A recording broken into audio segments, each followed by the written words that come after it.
Hey, hey.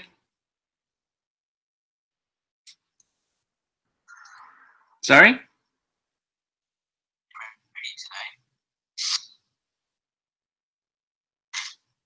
What?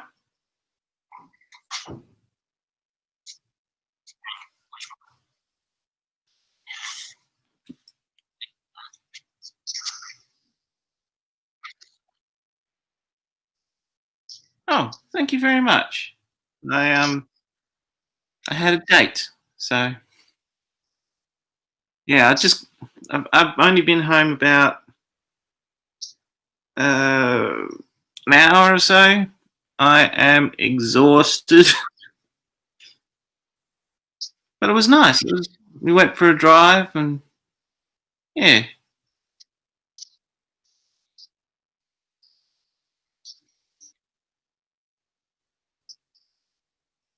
I can see everything. Is that Crystal I can see waving in the background? Hi.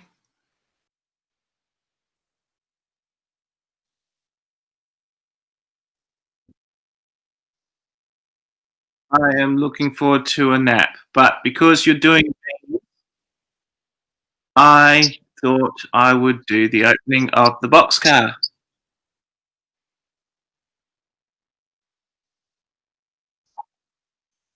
Are we live at the moment? Oh, okay.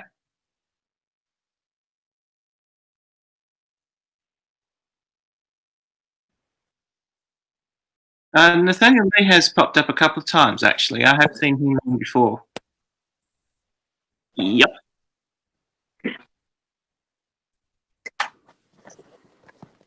No, I have seen him pop up a couple of times, actually. Good morning. Claude, good morning. Good morning, afternoon, evening, whatever it may be. Good afternoon, good evening. Yeah.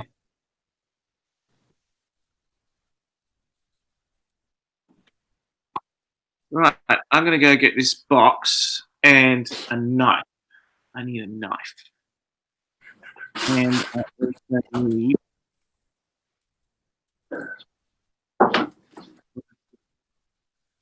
water bottle.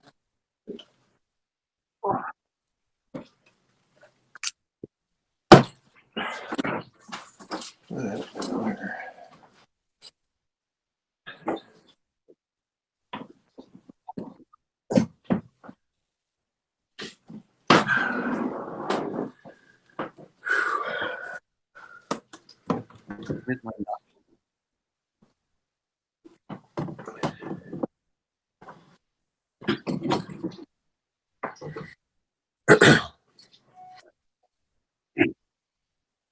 Yeah. I'm here. I need a knife because I have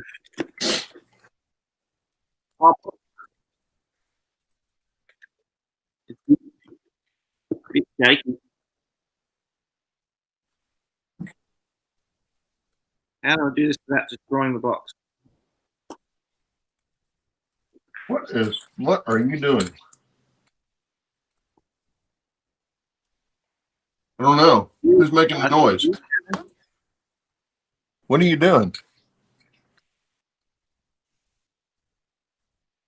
Ah, it was just a weird noise. I couldn't figure out what you were doing. It is a weird noise.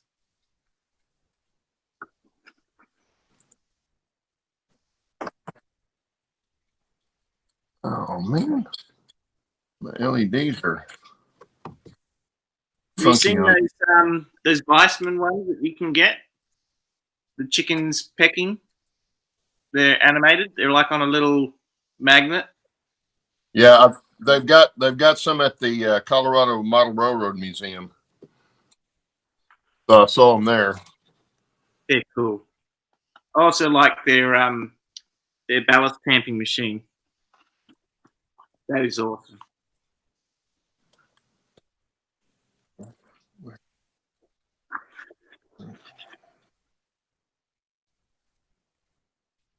Let me see the box.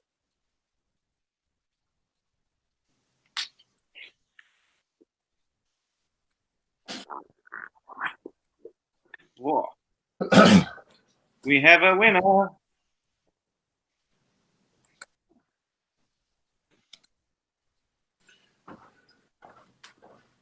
That's what you see.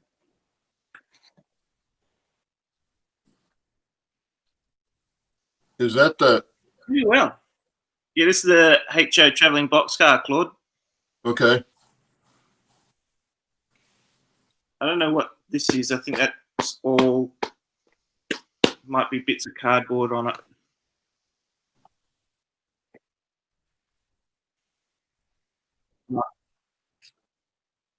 Oh, now he tells me. So now it's all over the place.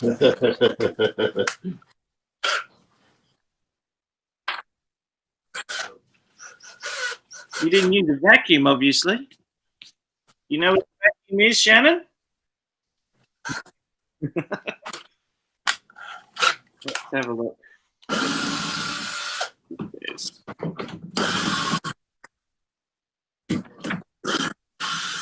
What's he saying?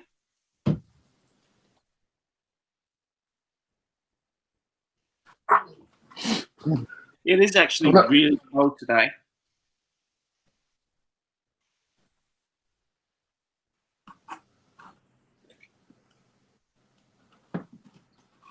Very professionally done, Shannon. Well done.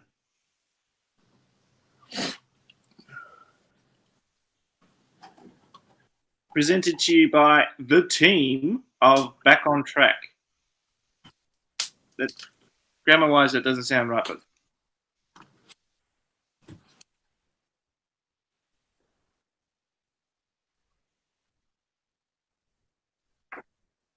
I probably should have paid a little bit more attention.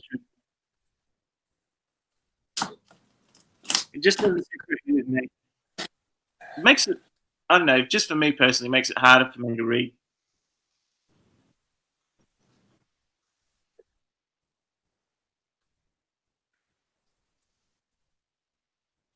No, I gathered that. Is English your second language to you? I just realised how that sounds. That's pretty good. I hear Claude giggling. I liked it. Sounds like something I would have said to Steve. You see, I've got to be careful with my mouth at the moment. We all know that.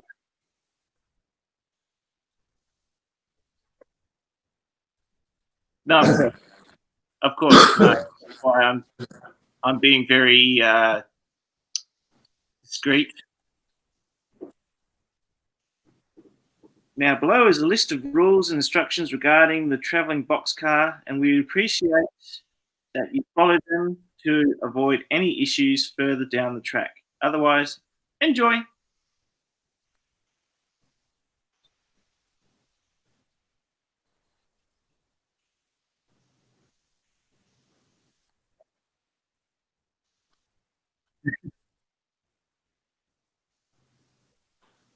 I actually probably should have paid more attention to it when you were actually writing it. So now I am probably a bit late for that.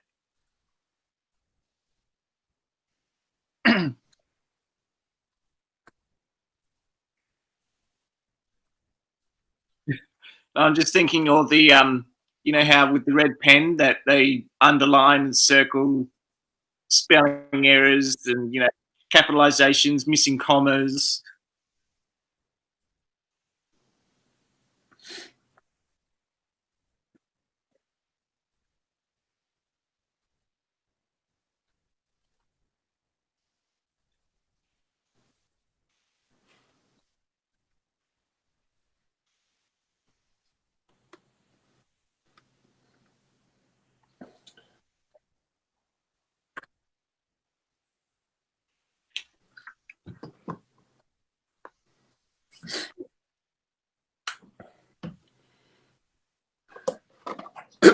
My water turned out really well.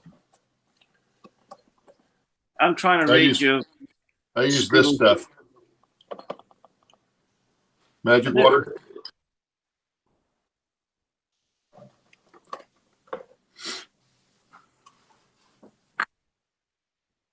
It's a 2-part resin.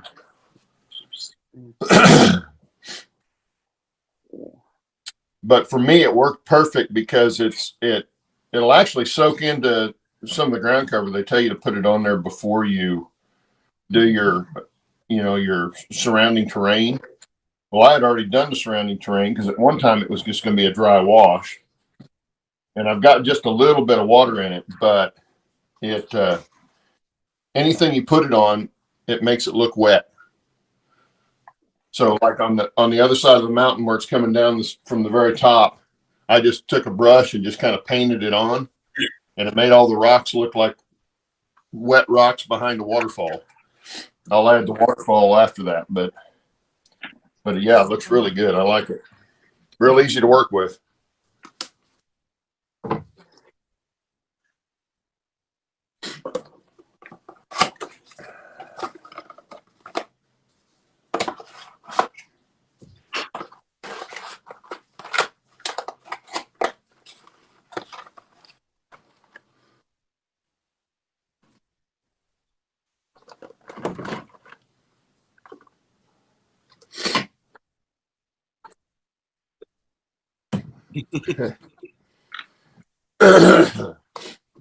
And was she good enough to get a Christmas present?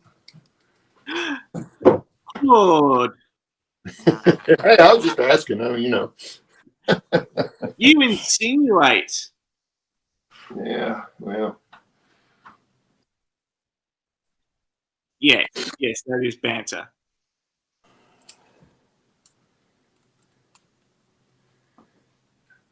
I am well versed in said banter.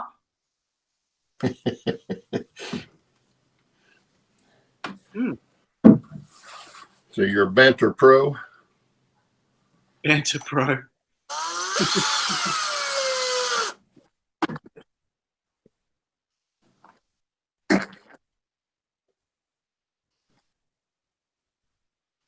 Yeah. I hear that.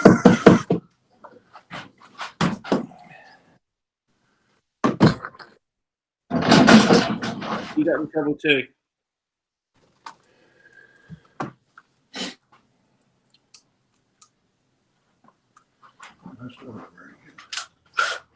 You've done a good job on this, Shannon.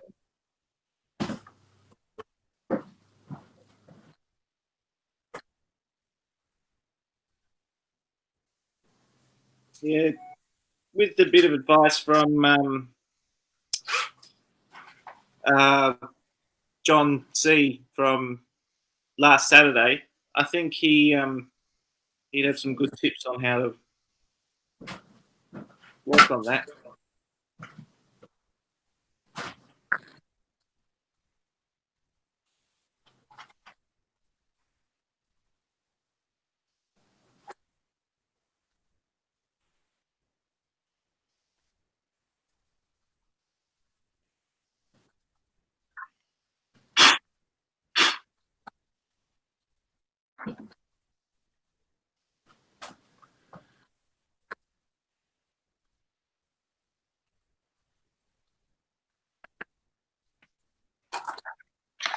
I think that you're going to get that anywhere and everywhere you go.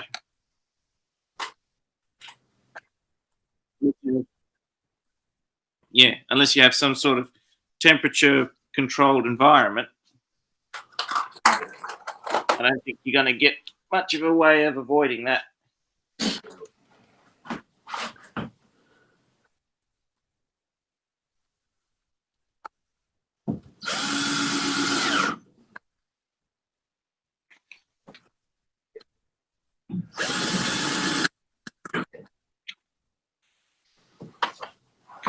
You packed this well, Shannon. Well done.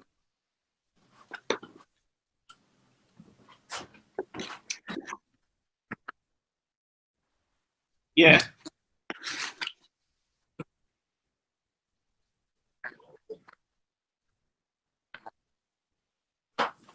Oh, okay.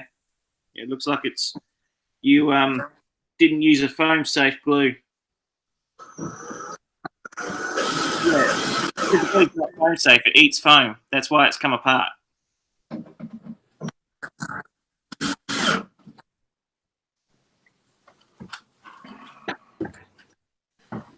Okay. It's because you didn't use foam safe. Got to use foam safe. I found that out the hard way. Get him, Allie.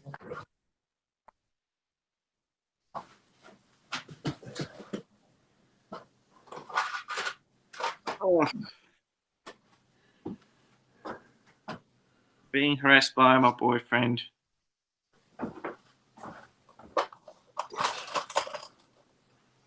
So there's the travelling box car, the HO1. I'm going to take some photos of it later on and some video. Hopefully, if I can get it to the railway club, I'll get it on the club.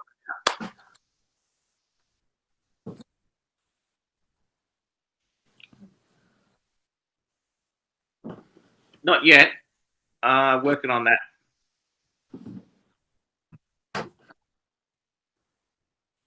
Yeah. I doubt that.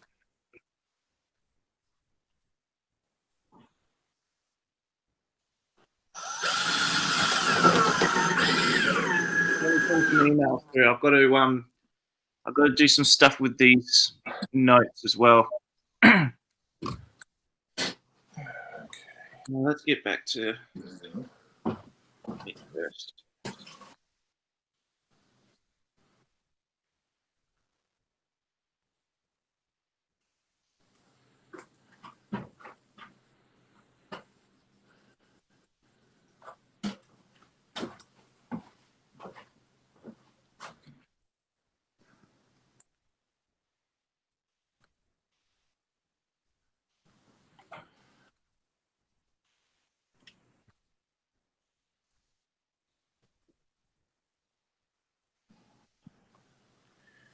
Steve.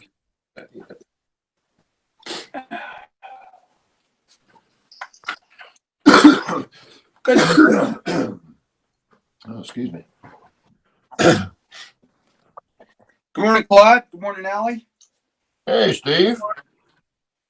Hello, Shannon.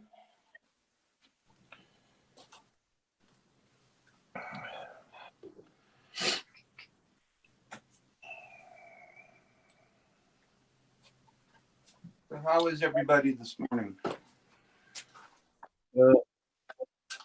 Exhausted. Exhausted. Sounds like you did a lot of driving. So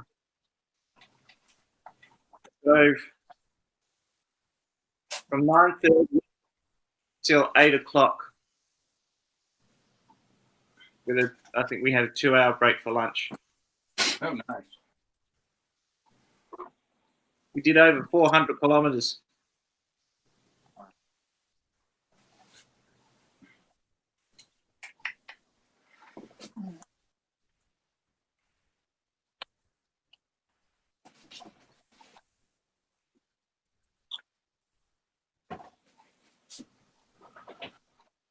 We used taxi.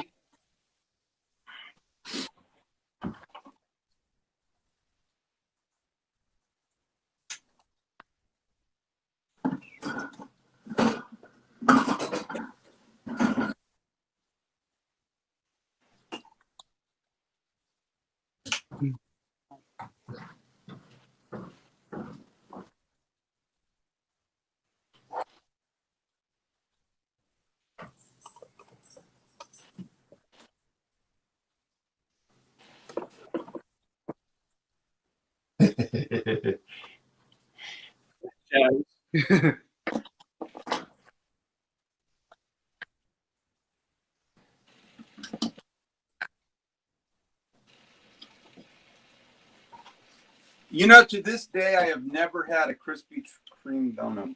Oh, dude, you don't know what you're missing. Well, I'd have to go to Portland to get one. They don't have any around here. Well, they finally got one here, and for the first 2 weeks, it'd take you an hour to get a donut. So many people were standing in line. Well, you see, I'm really boring. I like chocolate donuts and glazed donuts, and that's Well, they've got all kinds. One of my favorites is the cinnamon apple.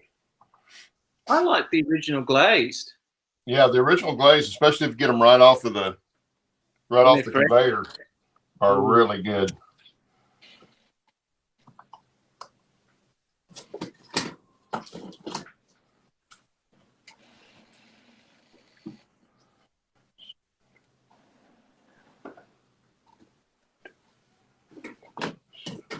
Hey, Steve. Hey, Shannon. Oh, I was going to sorry. say that I'm not Shannon. I'm the one who's trying. You guys all talk funny, so you all sound the same. The Aussie accent. He's got us all confused. I'm not looking. You all sound the same. Sorry. No, anyway, what's I up? sound the same as Shannon. Should I be offended? I wasn't listening. only if we said y'all look the same. Yeah. Oh no. I'm definitely much prettier. Y'all drive the same. I have got to. I got to get a track clear off. No, I was just going to point out to you, Steve, you just missed me opening the traveling box car, the HO one. Oh. Mm-hmm. Well, show it to me. I think Shannon decided that I'm going to get the N-scale one as well, and I'm going to send them both to you. I think that's the plan. Oh, that's not fair. That's not fair. Yes. No, that makes sense. That makes total sense. Hello. There you go, Steve. Awesome sauce.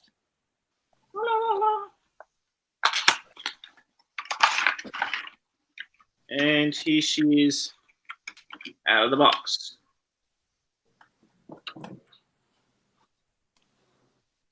Oh, yeah, we'll turn it around. Let me see. Oh, yeah. And it says back on track on the top, right? Whoop. I didn't see that. That's not good. That's not good. I didn't see that. It is actually fairly sturdy, considering you still got the plastic original knuckles in it. That looks really good. Mm.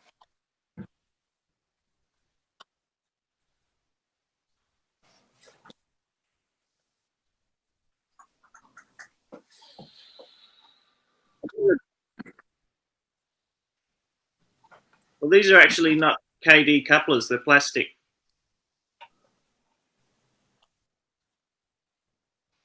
Okay.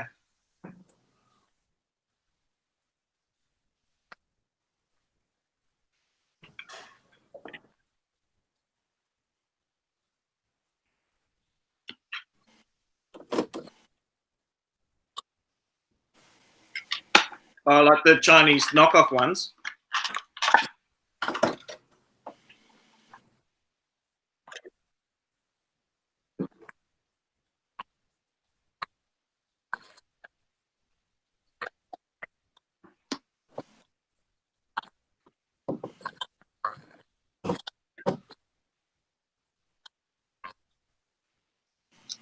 Ah, I see what you see how they've worked out their business plan. So we were just discussing if I can send some emails off, I can maybe do a live stream this Friday. Oh. And it'll be this Friday. Yeah, it'll be this Friday evening my time. Has to be because those.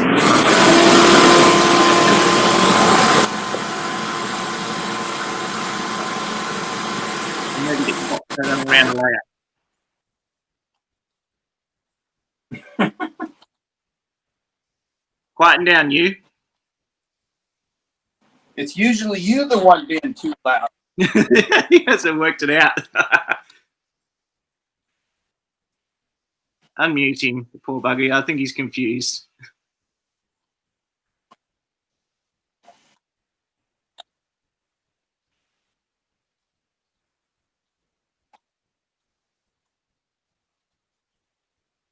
So you're waiting to see if he'll notice that note, that message. There we go. Yeah, I can hear you. Winner.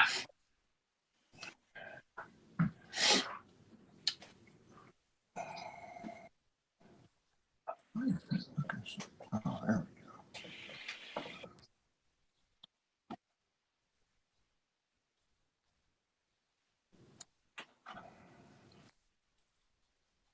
going to put this knife away before I sit on it. Oh, I'm putting the knife away so I don't sit on it.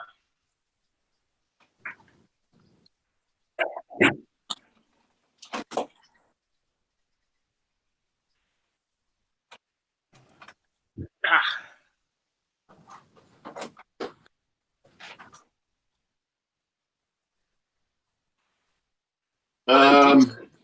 I don't think so.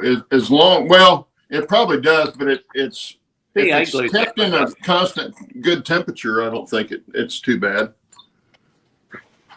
CA does.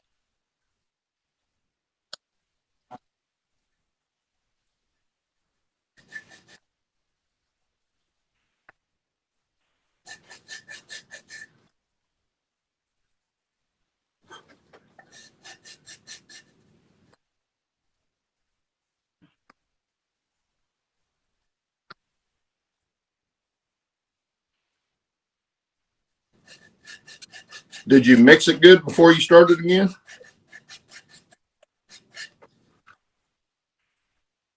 Yeah, because you definitely have to mix it again.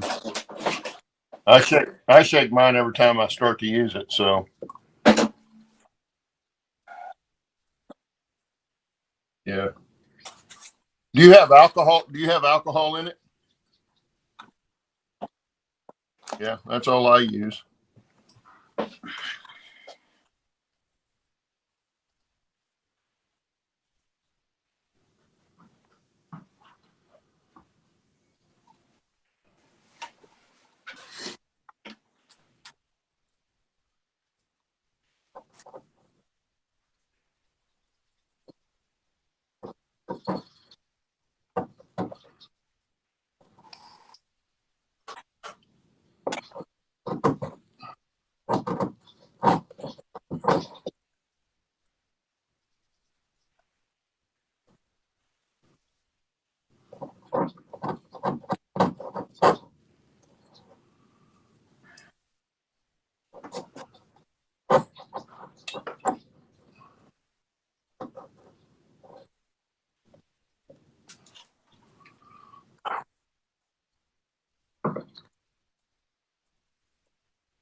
Now, I have other stuff I need to be doing. I need to be writing some notes.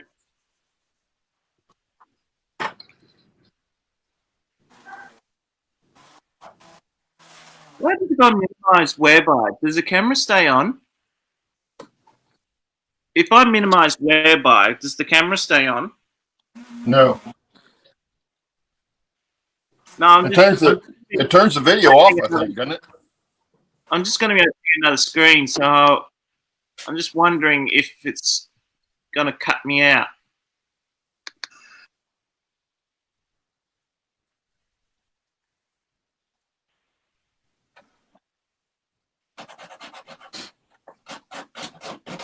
Yeah, see if I can still hear you. Can you see me? No, I'm back on my main screen on my phone. But can you see me? No, I can't see you. Yeah, see when you minimize it and it goes back to your screen, it turns the camera off. It leaves the audio on, but the camera goes off.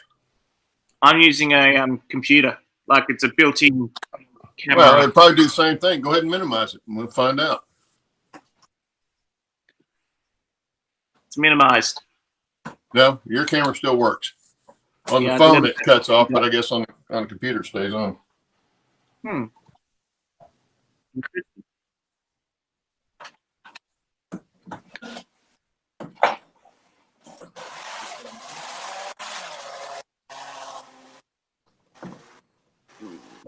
Refresh.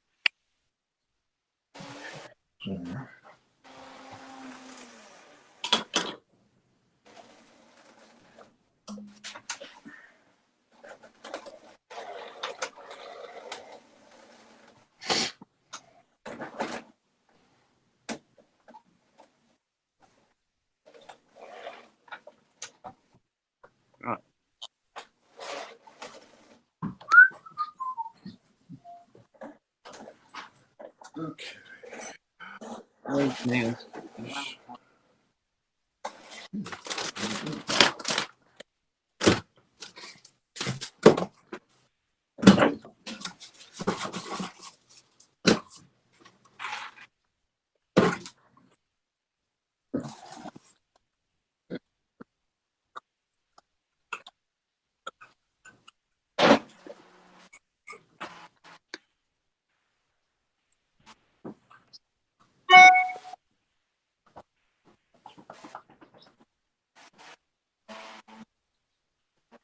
Guess I did not bring it up here.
Hey, Leslie. Hello, Leslie.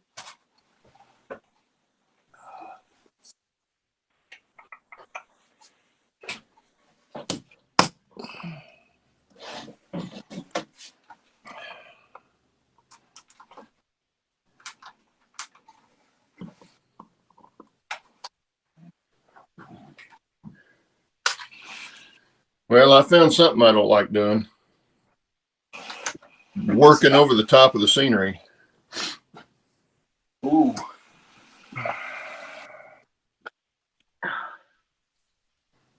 Okay.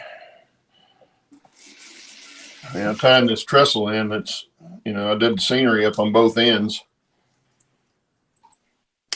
to get it ready, and it's really not going to be that bad, but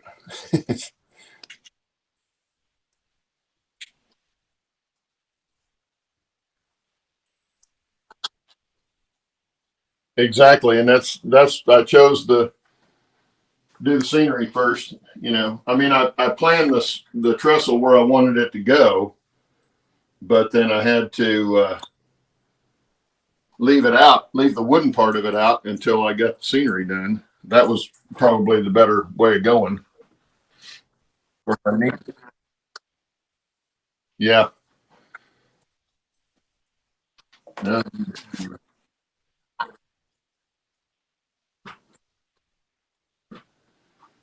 Yeah, that's true. The scenery's a little easier to cover boo-boos up. Oh, shoot. Well, you're going to change it anyway. You can add stuff to it. Do what?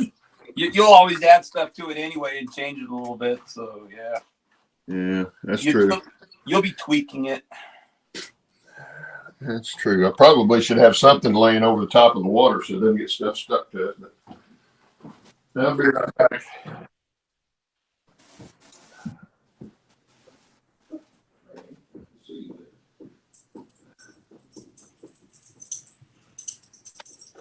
Oh, where were you, Liddy? You were up there somewhere. You came running out here today. About the door. Liddy's up there somewhere. Checking stuff out.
I do that all the time. Yeah, it's pretty normal, pretty standard, I think.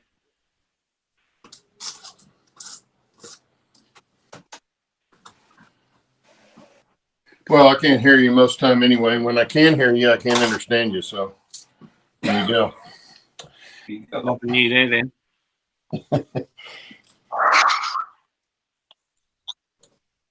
Oh, Steve, you should be here to do this part.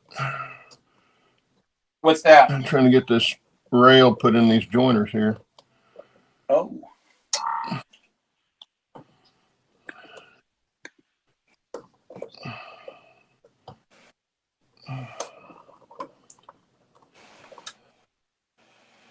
Well, mainly because I'm going to need 2 hands to do it, or 4 hands to do it, I think. Well, send me a plane ticket. Yeah. Well, it's cheap right now. It might be one way, though. Sounds like you have way too much fun.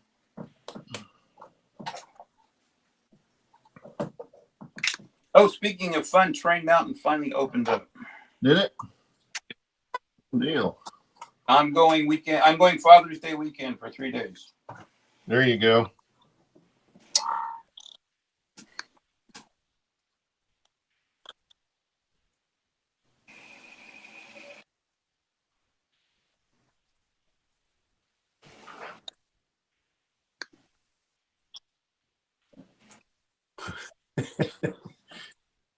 Well, see, I've got no light over here, so you can't see me anyway. I'm just a silhouette.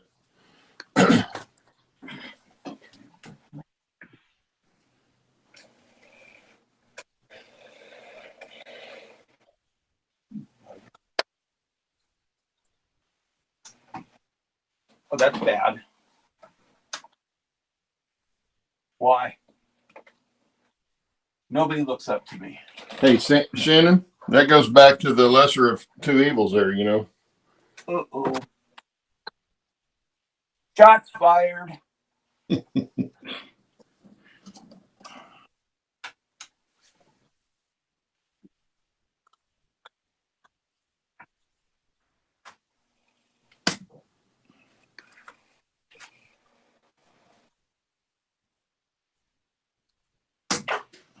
How far can what?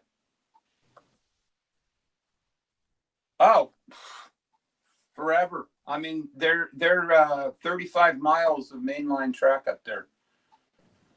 Yeah, and 2,200 acres. So if you go to the furthest part, which is on top of the mountain, I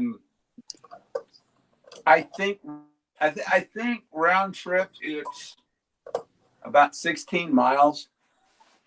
And it, we've done it, and it usually takes about 4 hours to go up there and back. So it's a long trip, but there's so many ways to go up there. It's impossible to get lost because it's all one way, and it's all really well.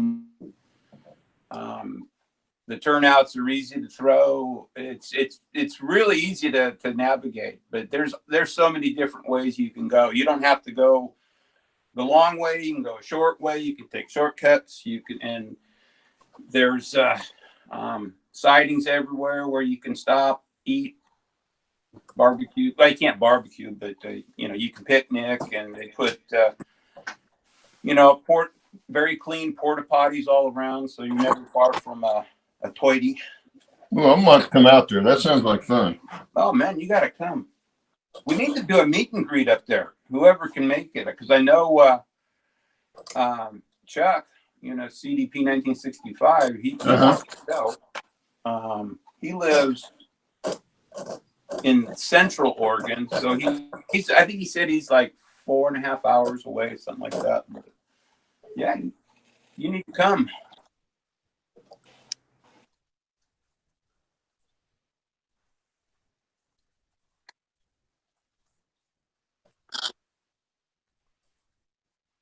La la la la. There's singing involved? I didn't think the singing started until we'd had a few beers.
Yeah, it does. Yeah, and you break down, you're long from help, so you have to hope that somebody's around to tell you back if there's an issue. But you do make sure you got gas and food and leave. And it's if somebody's got a live steam locomotive, there's plenty of places to stop for water and do that, which is kind of funny because I got a buddy that's he's on his second year with his live steam. Took it up about 4 days ago. It was one of the first ones back up there, and it was raining, and he got stuck on top of the flipping wheel because he had a hard time getting that thing to move. Steel wheels on steel rails, wet steel rails, don't really work well in the live steam hobby. No, I wouldn't imagine. Yeah, because they're not carrying anything like a sand dome kind of thing, are they? No, well, anyone they have is a dummy. I don't know if anybody's actually. I'm sure probably somebody has done it that has applied a sander to their steam engine. It's possible. Yeah. A lot of them are heavy enough they don't have too much of an issue, but his is it's a smaller mogul. It's a 260, and it's a little engine locomotive, and it's not particularly heavy for its size. I forget how much it weighs, but I think wet, I like 350 pounds. But it's got a copper boiler, which is good in the respects that their life expectancy is a lot less than the steel boiler. But the steel boilers are much heavier, so it gives you an extra bit of track that somebody that has got a copper boiler doesn't. But he's going to be putting a slug of lead in between the frames, and that he does the boiler rebuild. Pull that out and put a big slug of lead in there. Yeah. I don't know. Can you still buy lead? Oh yeah. I don't know if that was something that was regulated now. Yeah. See, I was still buying I was still buying lead shot to put in my to use in my airplanes, because you could mix it with epoxy and stick it in places you couldn't put a chunk of lead, Right. because you had to be able to balance the airplane. And so that was the best thing to balance it with. Tire weights.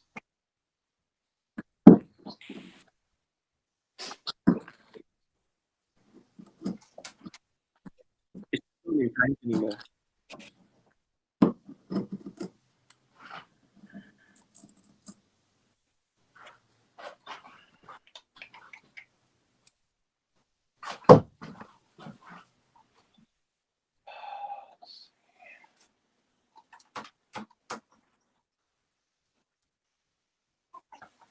Yeah, I'll be doing a locomotive update when I go to Train Mountain, so we can see it.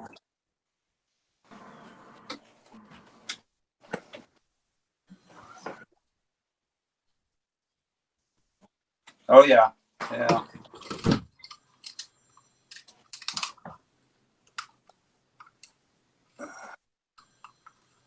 Yeah, I actually pulled it out of the shop yesterday and covered it and did a little bit of maintenance on it that needed to be done.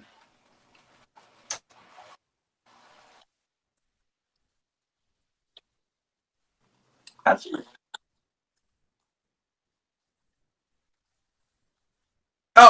I like that idea. I like that idea. I thought GoFundMe has to be for charities only. I am a charity. Can't pay a hospital. I am a charity. Yeah. I think there's some pretty strict guidelines on GoFundMe. Well, it's been told that I've got brain damage, so. And that didn't come from me. Well, not lately. I am obviously too tired for banter. Okay. I might. Oh no! If I ever told Steve he had brain damage, I was referring to us. Yeah. Well, as many times as I've been hit in the head and got head injuries, it wouldn't surprise me. Yeah. I mean, seriously, I wouldn't. No, I hear you.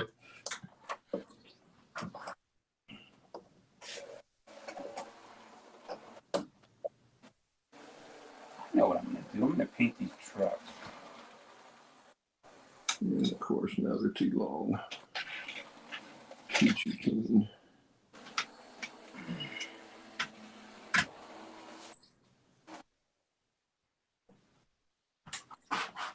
You know, these old school mini tricks, F9s or F7s or whatever they made, man, these things are pretty tough. I've always liked them.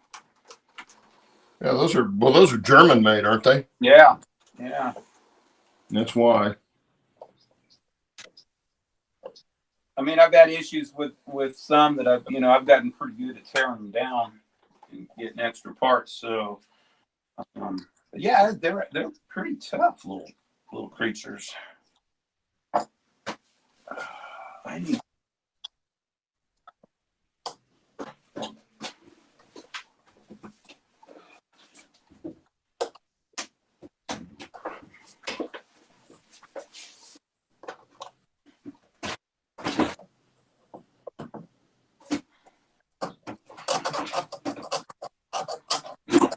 Yeah, I had to go buy a second chain for my front truck on that engine because last time I was up there, I broke it re-railing the stupid. An extra.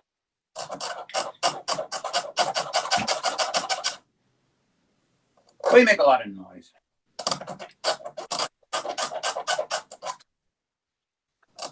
Yeah, I'm filing. Is that really loud on there? What? Now shut up. Sorry, I can't hear you.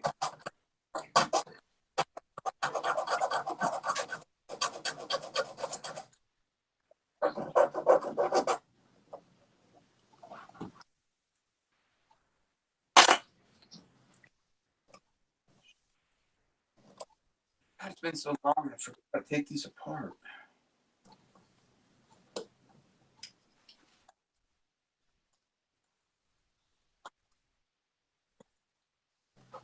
Oh, really? That'd be wild. I don't know what I'd use it for, but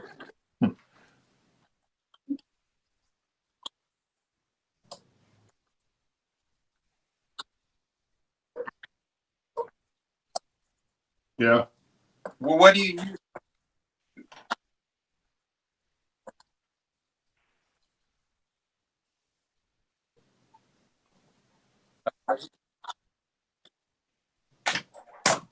Yeah, well, I would mix it with the epoxy and the lead shot, and it's bird shot. So I'm not sure exactly what number it was when I bought it, but it allows you to mix it with epoxy and then form it into a corner of, say, a cowling, because usually up in the front is where you're having to put it for a model airplane to get the weight to balance, and so you're limited on where you can put the weight. But if you can stick it up in the cowling and then fasten the cowling to the airplane well enough, then that takes care of the problem, and it gets the weight out as far front as you can. The further out you get it, the less you have to use. So that's why I'd use that lead shot. It just worked a lot better than trying to do solid lead. And when I was plumbing, I worked with sheet lead all the time because I did shower pans. And they don't use that anymore for showers because it doesn't last like the vinyl does.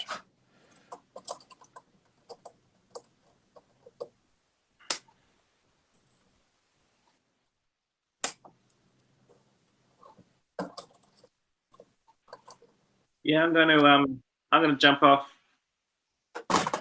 gentlemen. Okay. Yeah, I'm starting to nod off, so time for me to catch some Z's. I hear you. Okay. Sleep well. Yep. Have a good night. Nighty night.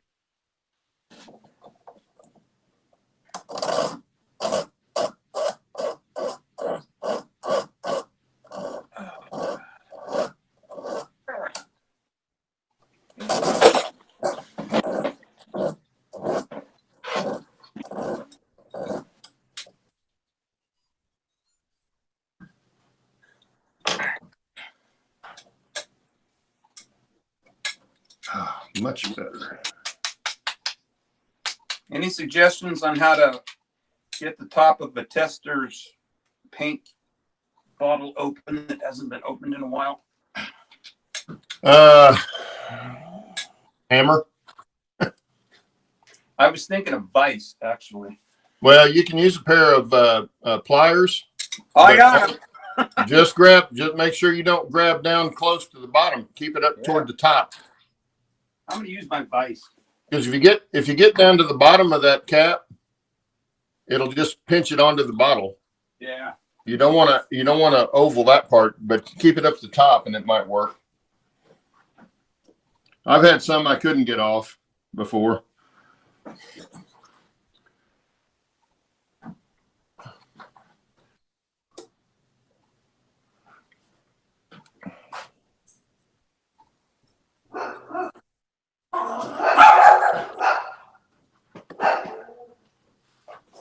Put it in a Vice. That's what works.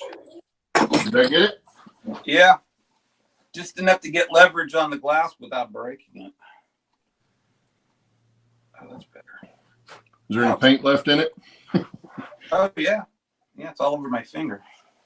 That's always fun. Spend half an hour trying to get the bottle open and find out all the paint's dried up. No, I could see the paint was fine. It hasn't been that long since I used it, but I obviously didn't clean up very well.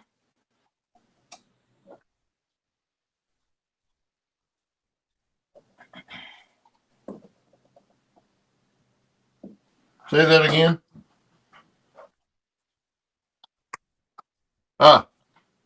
Let's see. Oh yeah, well, that's good.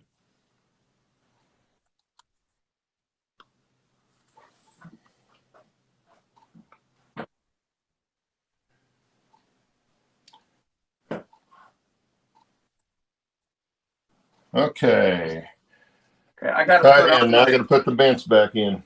I got to put my eyes on. I can't see.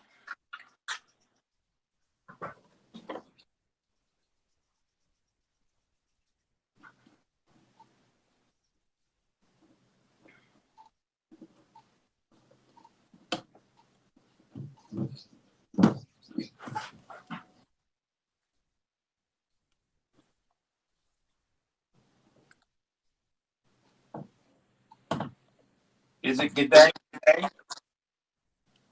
Good day?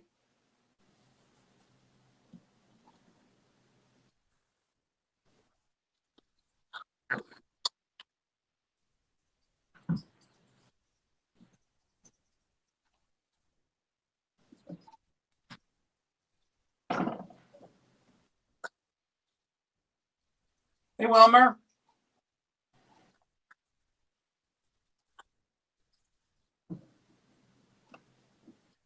Is it who Wilmer or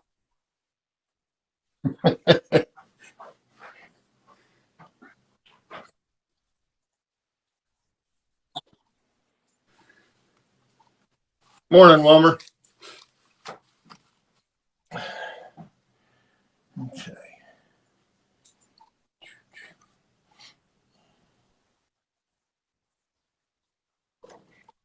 I was thinking with this beans, how bored does somebody have to be to sit and watch other people be bored? Steve.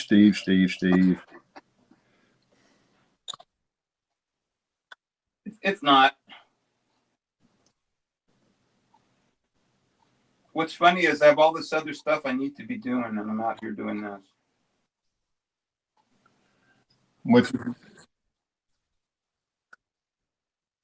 Well, that's what they tell me. That's what Sheila tells him. That's what she says. It's like, what? Yeah. There's more to life than trains. I haven't figured out what it is. That's sacrilege. Oh, she doesn't get trains, not at all. She doesn't understand them. She doesn't understand why anybody would want to watch something go down a track, much less take pictures of it and model it. Well, or even the real things. She just doesn't get it. And she married the wrong person. It's like hell. That's been my life.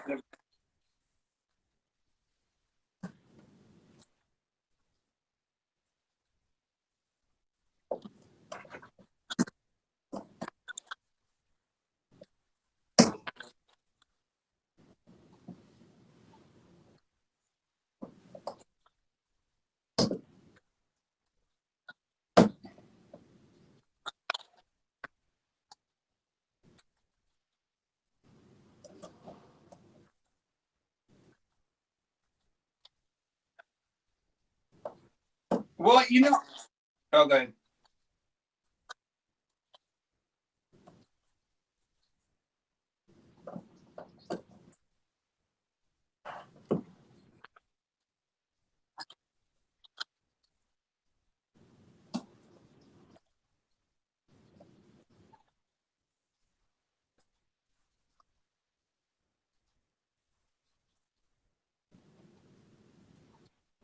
I am.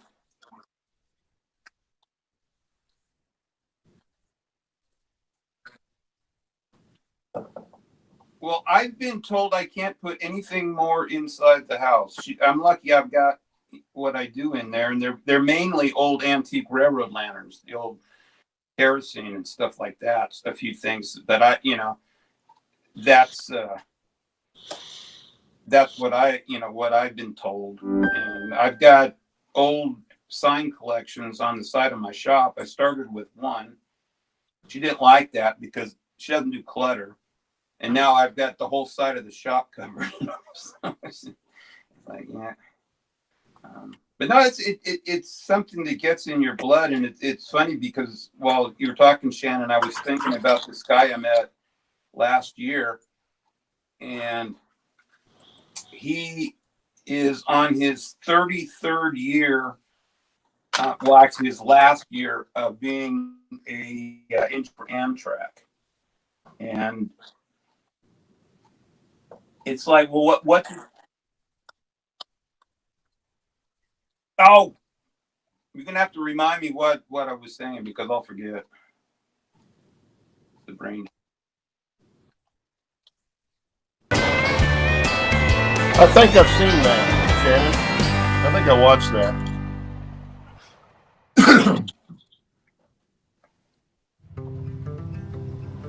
Oh yeah. It's a hobby. People have hobbies. This happens to be How mine. did that happen? This Maryland basement is home to one man's lifelong passion. I'm proud of it. It's definitely an addiction. Covering almost 3,000 square feet, Howard Zane's huge handcrafted model train layout is renowned as one of the finest in America and could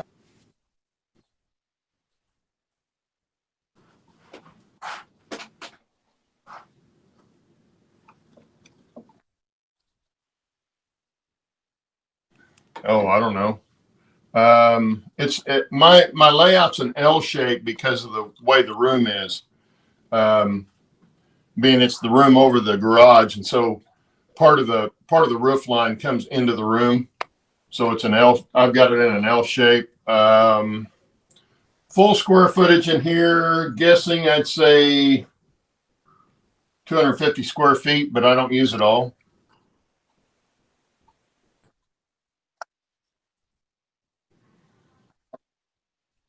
Oh yeah, yeah. His is huge.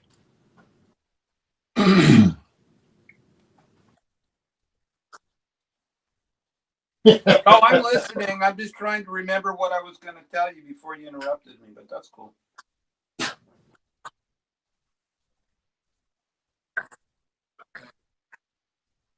Why, yeah, that's great until you put trees on it.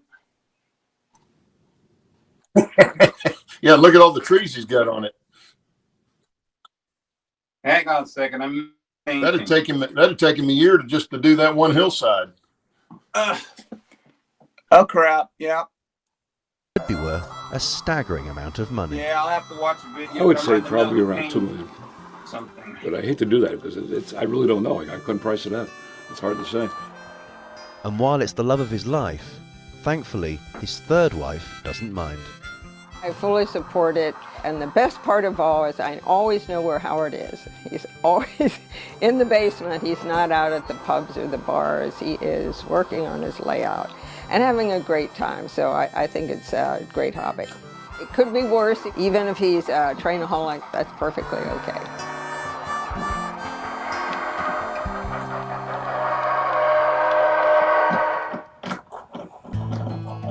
The 77-year-old began work on his Piermont Division layout 30 years ago when he retired and went into business selling his custom-made scale buildings and trains.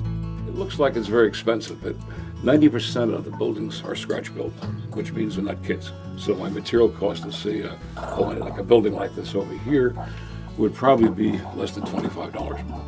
And so now if these were kits, or I had somebody build it, or I also built professional layouts for other people. Or I did, I'm retired from that now. A layout this size would cost around $3 million. But I can't put a dollar amount on this because, as I said, most of the stuff is scratch built. The only thing really of value are the locomotives. The huge layout features around 1,400 feet of track, equivalent to 23 scale miles.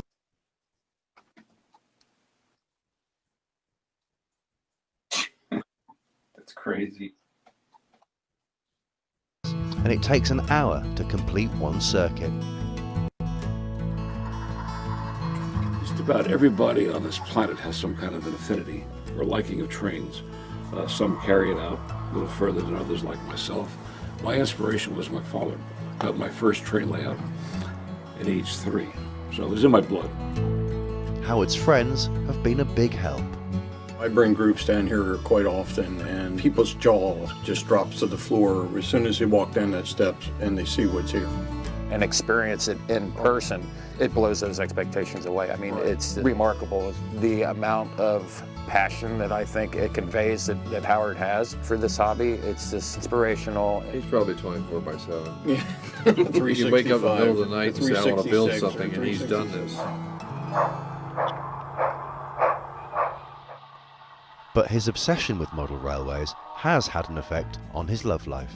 My first wife was, the trains were a competition for time. She didn't quite understand. My second wife, she thought I should be more serious. So it got to be a problem after a while. Sandy is an artist. She's a fiddle player and she understands art, and she understands thoroughly why I'm down here and play with this thing or build it. I have a wing of the house for my own, which is Howard has trains everywhere else. In fact, you see trains going around the kitchen, the dining room, the living room, everywhere else. But I do have my own space. And although his railway might expand in the future, size isn't everything. I just want to maintain a certain level of quality. If I were to expand it, it would bring it up to 4,400 square feet. It's one of the largest in the area. He certainly talks about having a train under his pillow at night. I think if he could, he would. But we don't go that far. The question is whether Howard has some psychological obsession or impairment, and possibly, but it's a good one.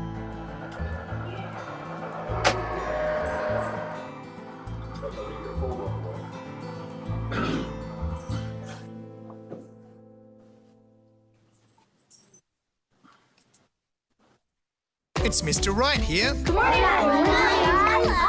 Let's get started with a quick update.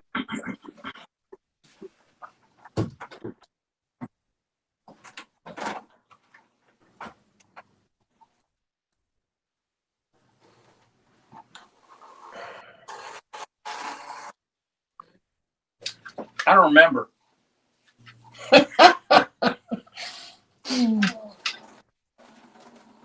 Oh, no, I do remember. Hang on a sec. I got to clean paint off my hands. No, I met this guy last year that was in his, I think it was his 33rd and last year as an engineer for Amtrak. He ran from Sparks to, hell, I think it's Oakland in the Bay Area, whatever that run is. And I said, well, what are you going to do after you retire? Because he likes trains. He runs, actually helps run a museum up here, not here, but down in Northern California. And he said, I'm going to go back to what I was doing before I worked for the railroad. And it's like, what was that? He said, I was a hobo. He said he was riding the rails at 17 years old, and he hired on with Amtrak. He's going to be a hobo and riding the trains.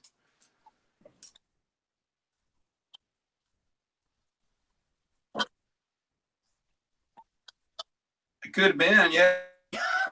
It's just like, yeah. Exactly. If you can't beat them, join them. Well, here's how the story goes that I met this guy. I've got a really close friend up here that's a musician, fantastic harmonica player, but he also likes trains.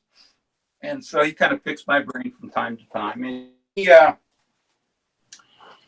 asked me last year, he said, I've got a friend that has a small museum up in Weed, California. And you want to come along? It's like, sure. And closer I got to the place, I kind of knew where it was, or what, there was something there, fenced off area with all these no trespassing signs, and basically you come in here, we'll kill you kind of thing, nothing, it's like, okay, that's cool. And pull up to the gate. This guy lets us in, and there's some old cabooses and a couple passenger cars that they're in there restoring. Nothing fancy, but it turns out that this place is a train rider camp. They call them train riders now. I guess they're not hobos; they're train riders. And nobody knows it's here. I didn't know it was there. But the riding community knows it's there. And so we go in there, we get the full tour of the place, and out of sight from this road and the gate, there's this whole compound, outside compound, not really compound, but it's all set up for train riders. They've got an outdoor kitchen, a music bandstand, for people that plays an indoor kitchen. I'm thinking it's crazy. And they're, you know, they look like a bunch of hippies. They all got the dreadlocks and the tattoos and the things. And they looked at us kind of funny because we're dressed like, you know, how we dress. But they were very accepting. And the guy that the guy that used to be a hobo that now is going to go back to hoboing, he was telling us a story that because this is right next to the Union Pacific main line. I mean, it runs right next to the compound. And this was about 2:30, 3 o'clock in the morning. This train is pulling in by very slowly. And then it slows down to a very slow crawl. And then this white van with a spotlight was shining all up around the cars.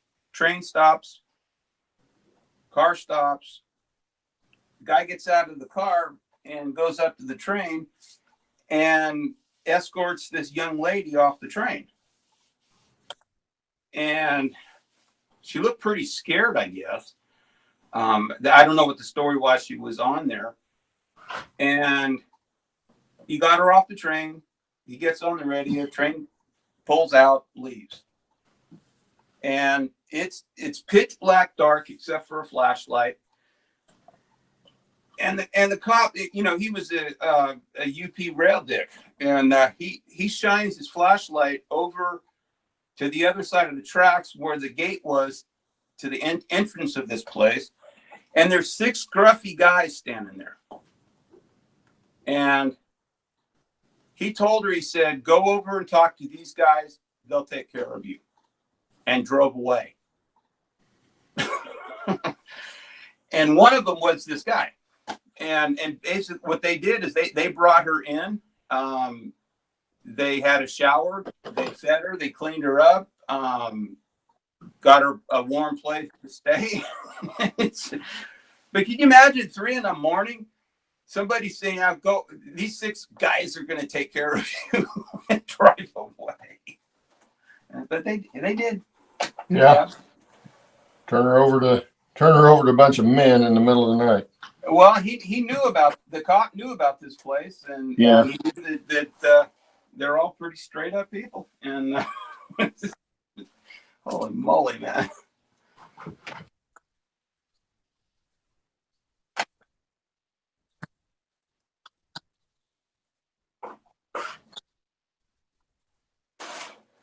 Well, yeah, the railroads do not like that. They didn't like it when I was working for them, but man, they really don't like it now.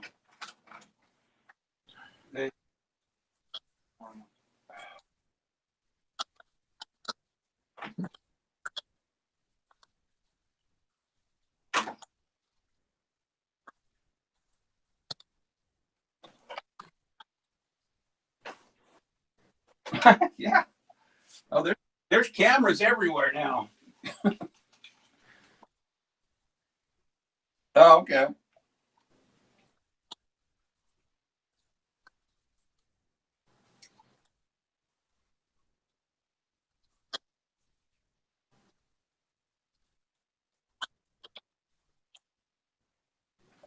Well, not to let out secrets, but they're also putting infrared stuff around so that they can tell if somebody's on it.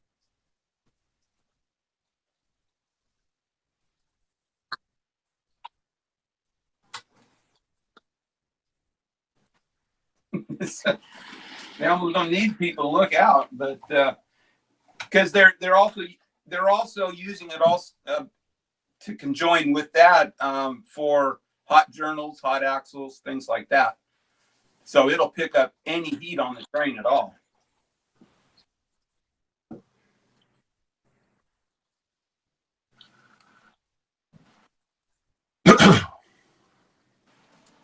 Oh, I used to, we had guys riding our trains all the time. I could have cared less as long as they don't give me a problem.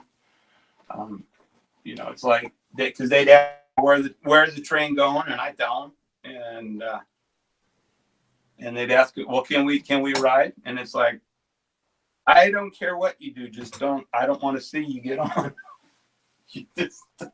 whatever you do. And yeah, just don't tell me about it. just don't tell me about it. I'm not gonna say anything. I could care less as long as they're not gonna give me a problem. There was one time though that scared the crap out of me. We were heading from Fresno back to Richmond, and Richmond was my home terminal. And we had 4 units, and we needed all of them. And we were leaving Calway, and we just weren't making the speed we needed. So the incoming crew, the inbound crew, told us that there was a problem with one of them, and so I had my brakeman run. A lot of the guys knew how to run too. So he was sitting, and I go back 3 units, and it wasn't the 3rd unit; it was the 4th one that had died. And so I opened the rear cab door because it was facing away from our direction of travel. So I went in the rear door and tripped over 5 guys' bags on the floor. Scared the crap out of them, scared the crap out of me. And they just, hey man, we're cool. We were just cold. And it's like, okay, fine. And they had shut the engine down because it was too loud. So so they turned, they shut it down. So, I told them, I said, I got to start this thing back up. You can stay on, I don't care, but don't turn it off. It'll keep you warm too. So don't turn it off. But, that scared the shit out of me. Well, I can't say that.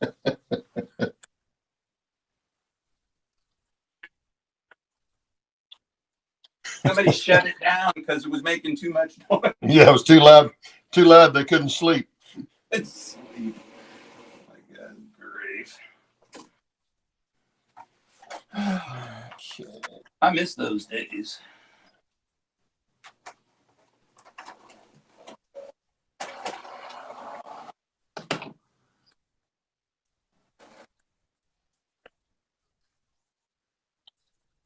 No, he did not.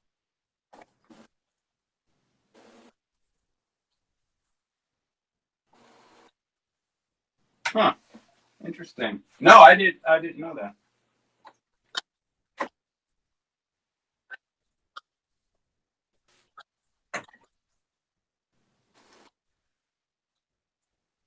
Oh Lord. That's nice. That's a mess.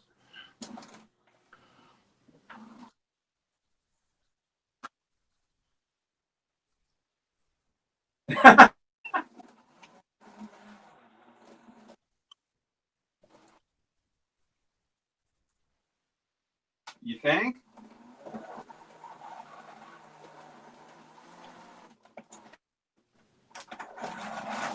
Well, I remember after.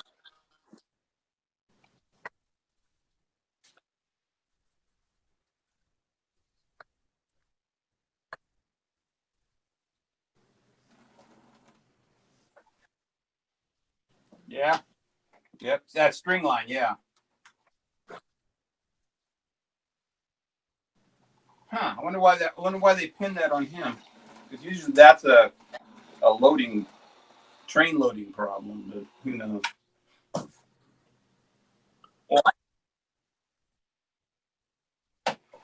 Well, y'all go on the wrong side of the road anyway. So again, I think we've already talked about that. No, when I first hired on with the center fit, you interrupt a lot.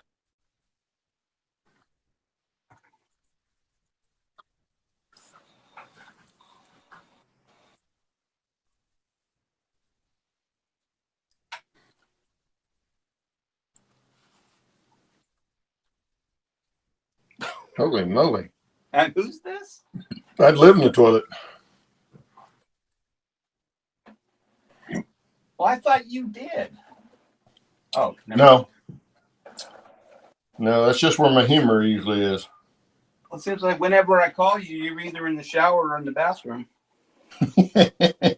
Well, now, see, you used to say I was eating all the time. Well, that too. You haven't said that in a while. No. I haven't been home in a while. Seems like Yeah. except in the evenings.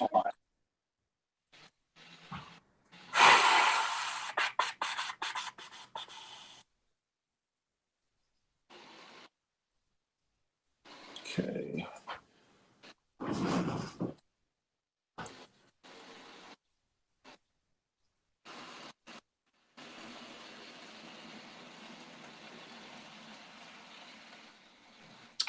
Okay, time to get.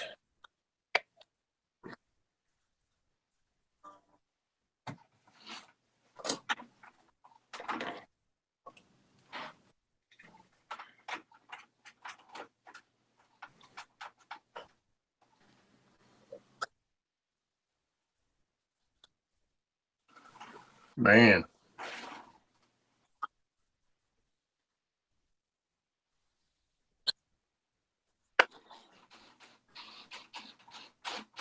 And who is she?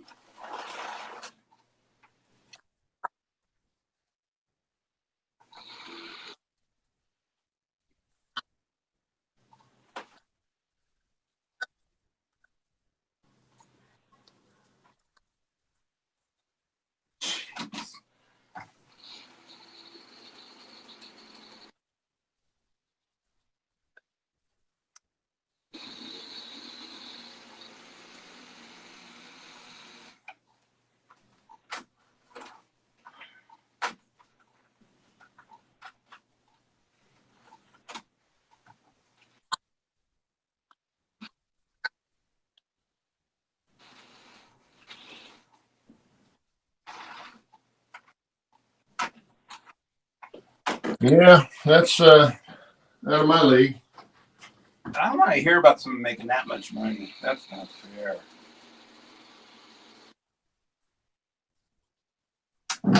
Whatever you want. Yeah. You can't spend it all, that's for sure.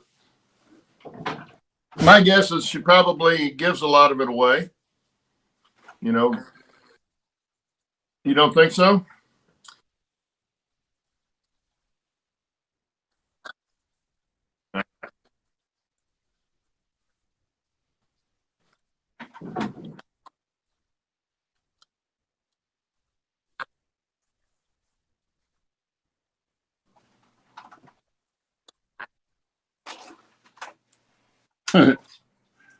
Yeah. Yeah, there you go. Never mind then.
You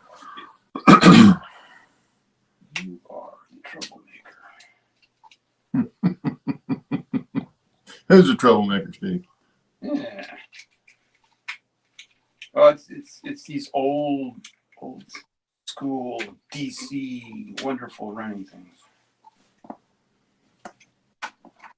It's You becoming can't even see me on there anymore, can you? huh? Can't even see me on camera anymore, Nope. which isn't a bad thing.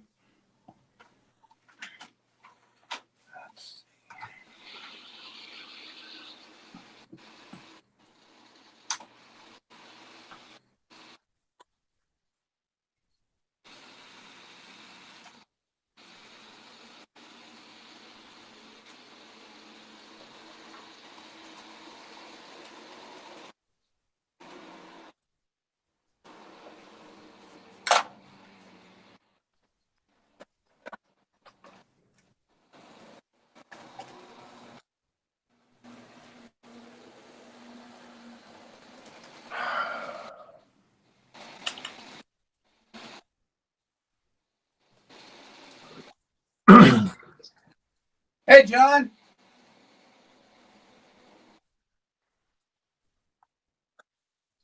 Well, I'll let you do that. You got a computer there.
Interesting. Well, that's cool.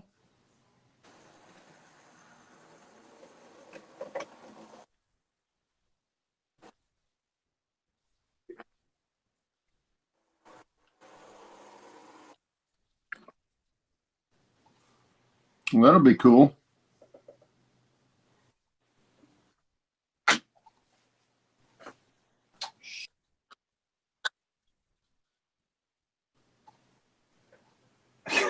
That's right. What time would that be? My time. So I've been talking this whole time for the last 1 hour without anyone hearing me. We can hear you. I've heard you. Nah, I don't think anyone on the stream can. You're just finding that out now. I don't think they'll mind, Shannon. Hey.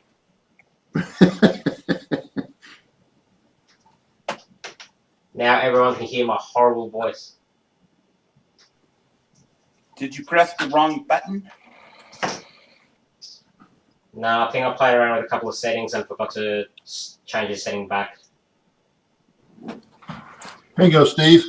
This is how you reach back in those, at the bottom of all those bents to glue them into the footings. Oh, that's good. It's a piece of heat shrink tubing. Dang. That's But it makes a nice little nozzle. I can get back in there. That's awesome. And probably for the,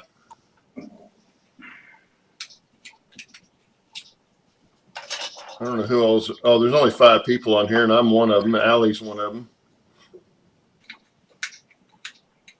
I was going to say I probably should move the camera down, but I hate to give this away until I'm ready to do my update. No, leave the camera where it is because it's a good tease because everyone can kind of see what you're doing, but I can't see the finished result. Yeah. No, don't let the cat out of the bag.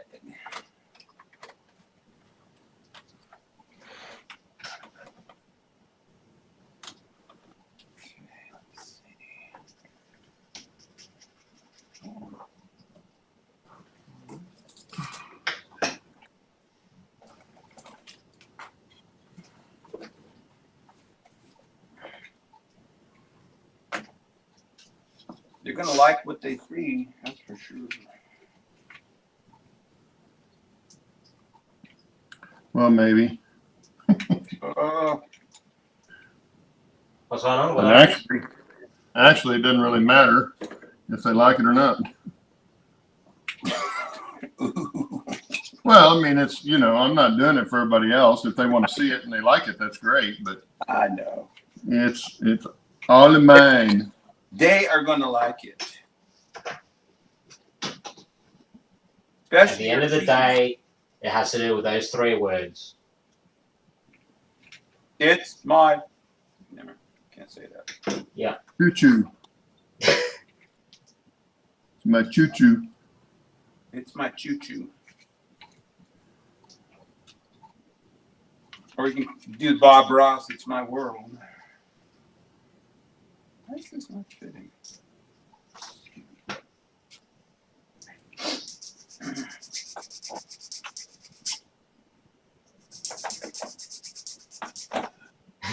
Ally's saying, am I going to repeat what I was saying before in the last hour? Sure, why not? Okay, let me go back to the video.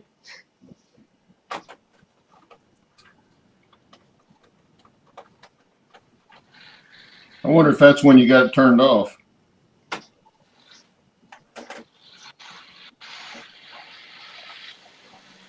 Well, I don't know.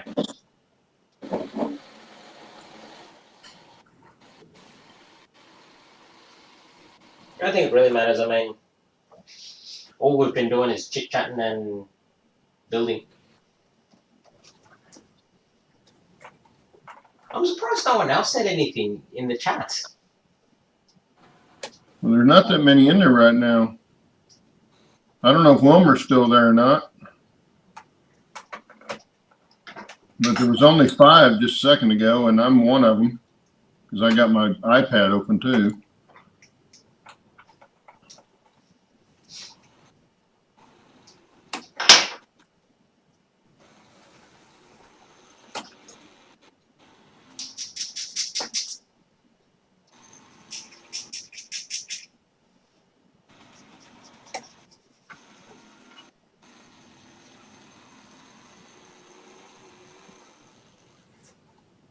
I'm starting to think I'm scared of sleeping at the moment.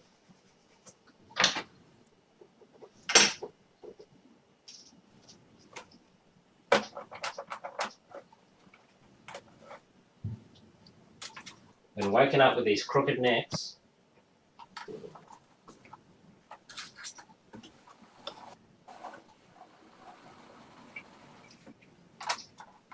Waking up with headaches.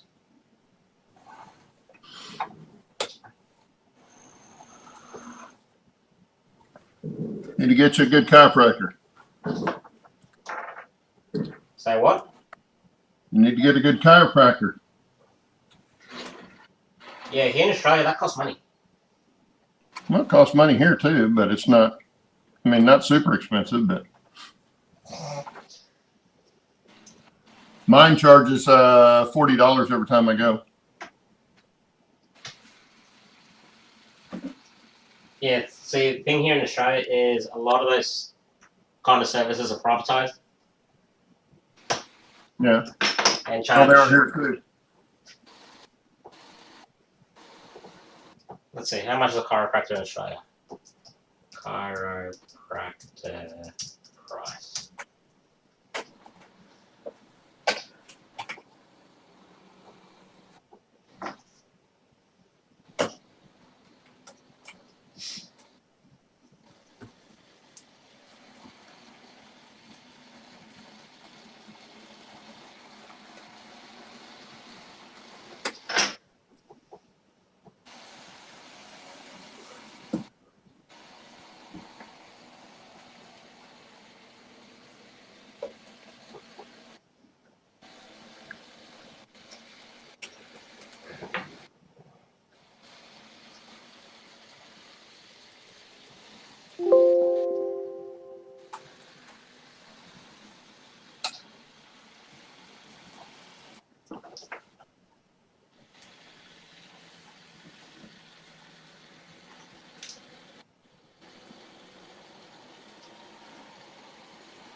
I might just go see the guy I had as my best man at my wedding. He's a what's it called? A remedial masseuse. A bouncer. He loves his gym. He goes to his gym every morning religiously.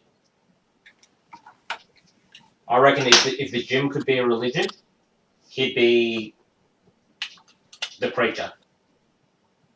Ah, okay. Yeah, like he goes to the gym every day.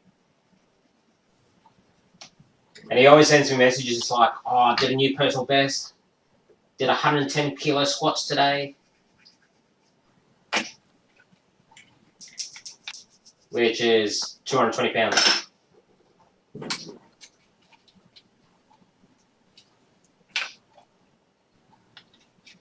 He's built like a brick house.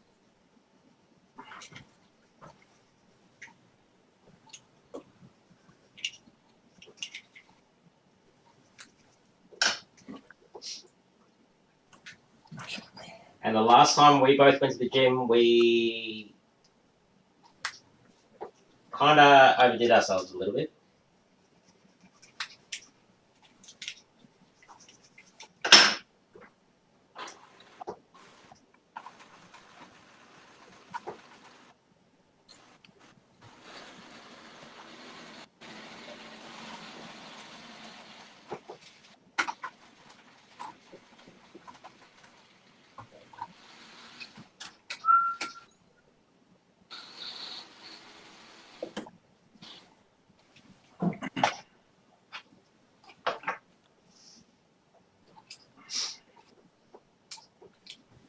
What do you guys reckon on my gantry crane?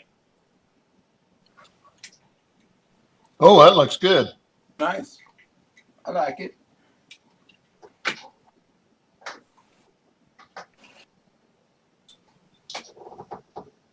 Doesn't quite sit level, but I don't care. Nothing little sandpaper won't take care of. Oh, it's going to be sitting on some ballasting material anyway, so it'll take up the unevenness out. Yeah. And it's only very minute, like it's a very slight twist.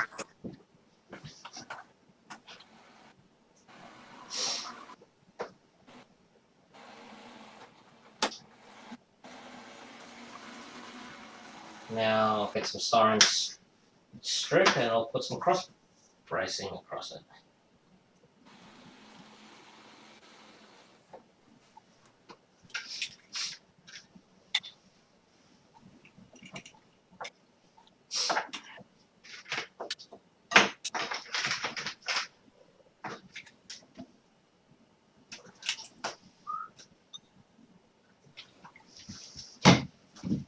Yeah, boy.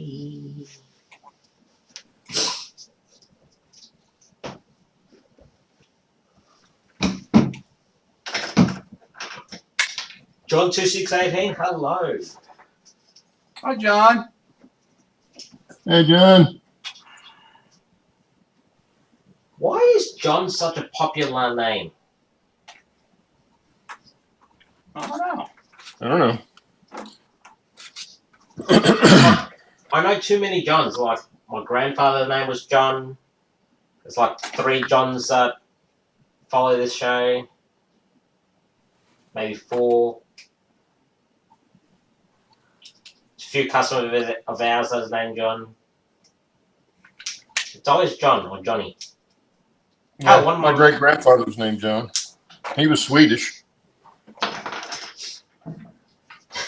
John even agrees. So many Johns. You know when a John slowly agrees, but surely. Yeah. You know when someone agrees with their own name, there's too many.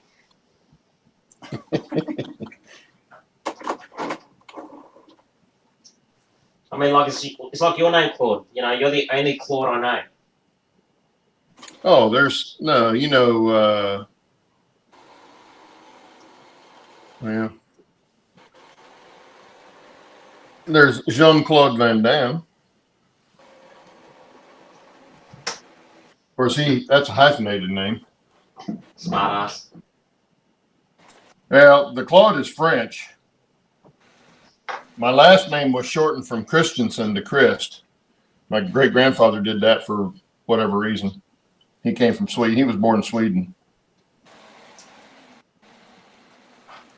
That's right. That's like Spanish culture. So in my culture, when you get married, the wife gets to keep the maiden name, but it's hyphenated in the marriage certificate. Yeah. Well, they do that a lot here now too. You know, a lot of the younger kids are doing that kind of stuff. I don't know why, but they do. It has to do with the whole equality thing. I guess. I mean, there's some cases that I've heard where the husband takes on the wife's name.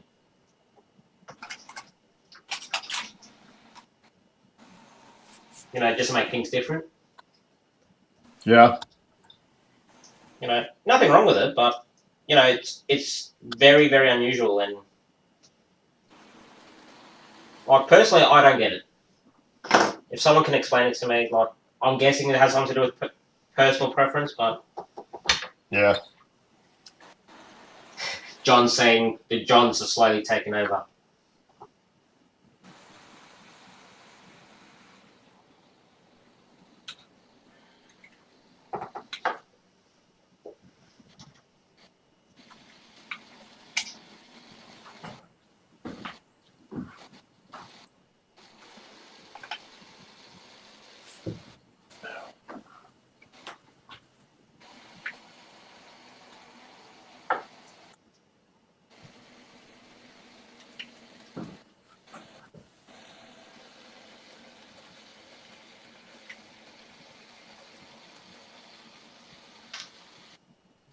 Well, the trestle will hold weight anyway. How much weight? I've got a chunk of lead on there. I don't know how much that actually weighs. I would guess it's probably about 2.5, 3 pounds. So about 1.5 kilos. That's decent. Yeah, it's 2 inches by 2 inches by about 1 inch and 3/4 solid lead. Okay, if I actually studied chemistry properly, I'd be able to tell you the actual weight of that just by its volume and density. Yeah. Or I could just take it downstairs, put it on the scale, and Yeah, but that's no fun. no, that's no fun. I'm just using it to hold everything steady while that glue dries.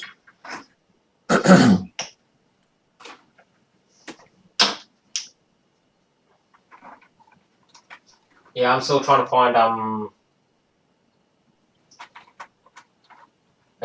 a decent piece of railway sleeper and a bit of rail.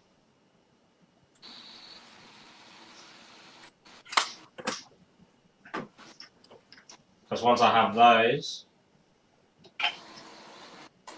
I can I've got a couple of railway spikes. I've got a rail support plate, whatever it's called. You know, the bit that rail sits on. Yeah. Tie plate. That's the one. Tie plate. The rail sits on the tie plate, and then they put the spikes through the holes in the sides, and it holds the holds it all together. The rail.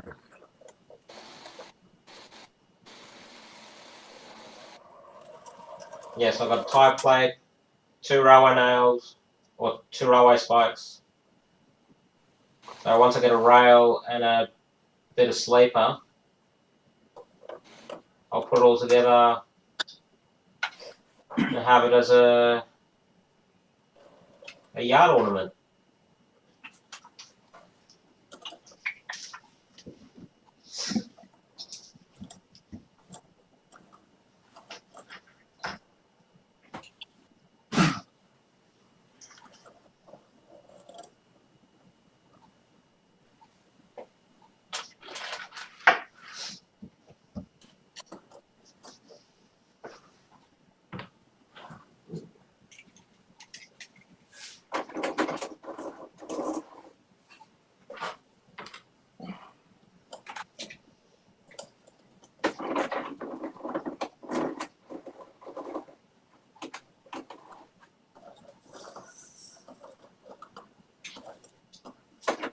actually quite peaceful. Now I can understand why you should get so much work done.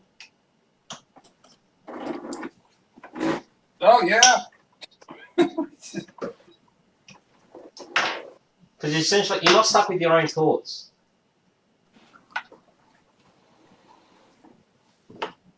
Unless you're talking to yourself. Yeah, I do that. I do that too much.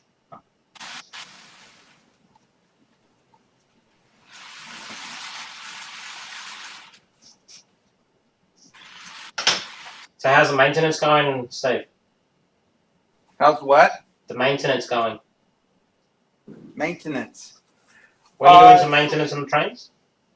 Yeah, I was trying to get some of these mini tricks working more cleanly. So yeah, I think I think so. Hang on, Mini Tricks. That's an old brand.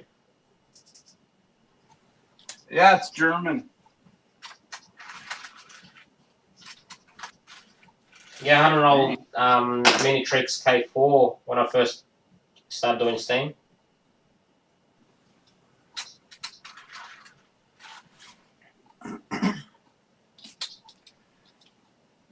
I think the last few tricks I've had, I've stripped them down and cleaned them completely with isopropyl alcohol and then re-lubricated and reassembled. You can't get alcohol here anymore.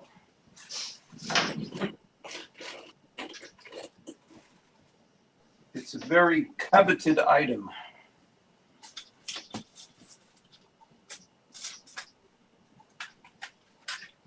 Steve, that's why you gotta start making your own.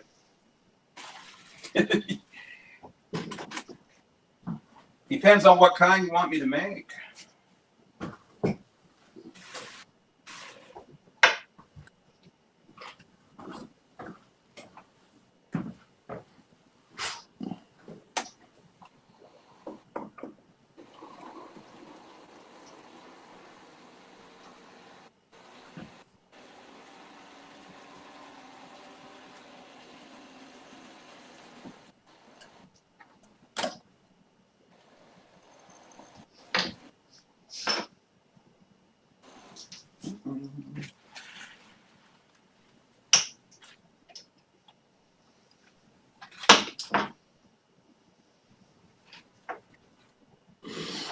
Okay.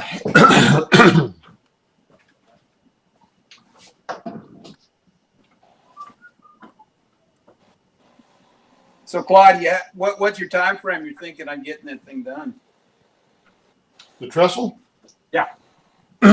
Well, the glue's going to have to dry, and I'm just using the white glue at the footings. I'm getting ready to go downstairs and get the stringers to run some more, to run the stringers and put all the bents together that way. Mm-hmm. I've got to do some cutting on the short bents over here on the one end, but I've got the rail hooked in. I have to do a little bit of adjustment on the radius on it, but that won't be hard since I hand spiked it, so I can pull that out and redo it if I need to. Okay. Plus, I cemented the copper ties at the abutments. So the rail coming up to the abutment from the ground is soldered to those ties, so they won't move. And then I'll solder the ends of the trestle rail, because it's a solid piece of rail from one end to the other. Oh, okay. That's the way you want it. No, I'll take it back. It's not. I do have one joiner on each rail, but it's real close to a solid piece. But then I'll be able to solder the ends of the trestle rail to the PCB board before it gets to the joiner at the ground. So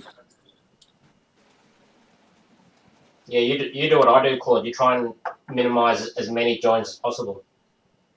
oh yeah, that's one of the nice things about hand laying your track, or you can do it even with flex track. You can do it. Just trying to keep as many joints out of it as you can. And then I'm also beveling the inside head of the rail, that inside corner where the two rails come together. I don't mind the little click clack of it going over the joint, but I don't want it catching an edge there either. Yeah, especially during expansion, like, you know, like that's when you build a layout and you have to wait a good 12 months before you find every little mistake. Yep. Or adjustment that is needed. Well, I'll be right back. I'm gonna run downstairs to get my chopper and some more wood to start putting this thing together a little more. Okay.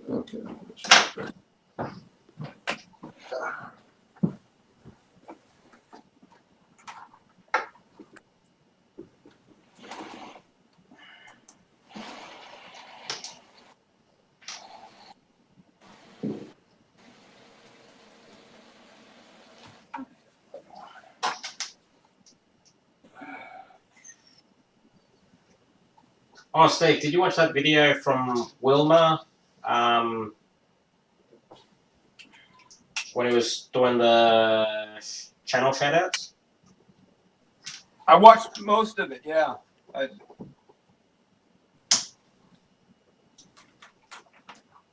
Yeah. Actually, did you actually watch the video Union Pacific Snowy Mountain Division posted of the traveling box car? No, I still haven't done that. I have been so swamped around here. So no, I haven't done a lot of video watching. I need to. I've got a lot of catching up to do. Yeah, well, I've got two kids I need to chase around with the wife, so it's kind of like you know, I've got to spend some time in the video world. I've got to spend some time with the kids. I've got to spend as much time as I can with the railroad.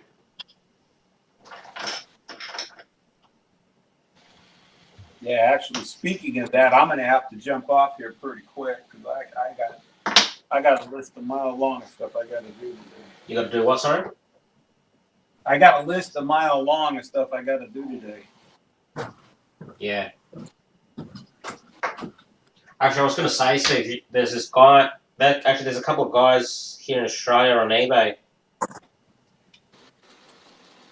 and the prices they're charging for some of the stuff they're selling is stupid.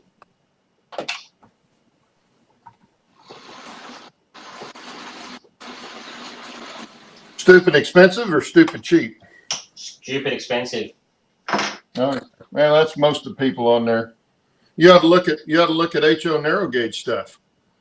It's doubled in the last year what people are asking for stuff. Mm. Yeah, well, the stupid thing is some of the N scale stuff I've seen, they're asking more than new price. Oh yeah. Well, it's like Blackstone engines that I've got. I've got 4, I think. The most I paid for any of them was $401. They retailed at $430 when they came out.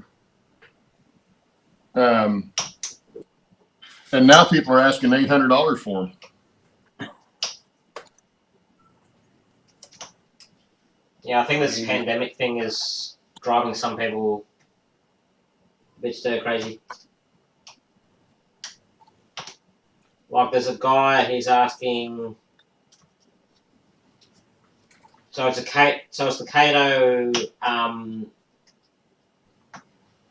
articulate cars, the add-on packs for the daylight. Mm-hmm. And he's asking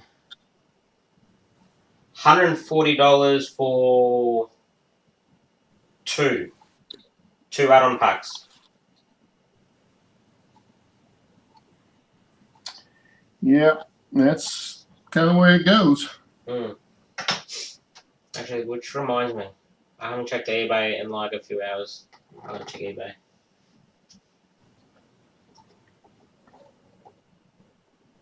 Here you go. A second-hand Kato Mikado. Kato Mikado, that's a nice. Yeah. Yeah, that's a tongue twister. Kato Yeah. Mikado. Starting bid $180 Australian, which is about, I think, 120 US. And that's a starting bid. That's crazy. Yeah.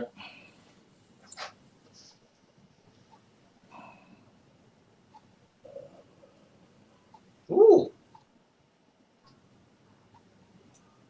Oh, let's have a look at this listing.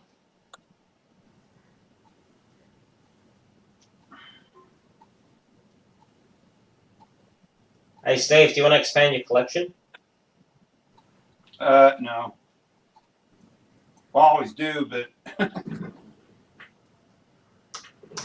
I don't fall into the category of wealthy.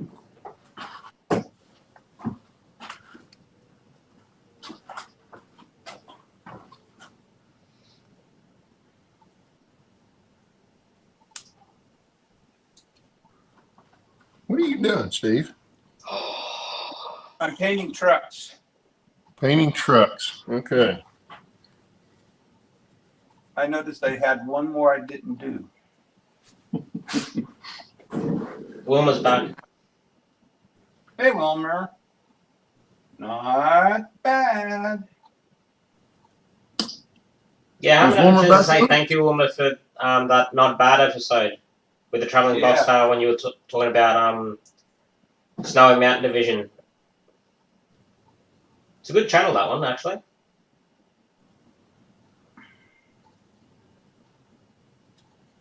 Okay. I've got enough of eBay for a minute. What colour should I paint this?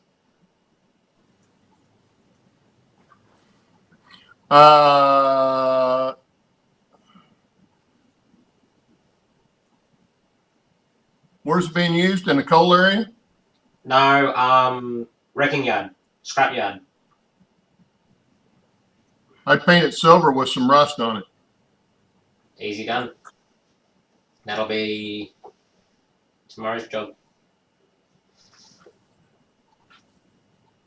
Because they would have probably painted it, you know, that You get a that consultant. silver color that they always use. And then it would have rusted probably. Motherfucker. Uh-oh. Oh, Not for children. Wilmer's going to say that was bad. That's bad. Bad Shannon. Bad Shannon. Now, there's a guy. Well, as you know, I still don't have Facebook. I'm still waiting for their offices to open up. Because they've heard you talk, man. So we're not going to let him go. Anyway, there's this guy. I buy stuff through Facebook, and he's in the States. Wilma, shame on you. Shame.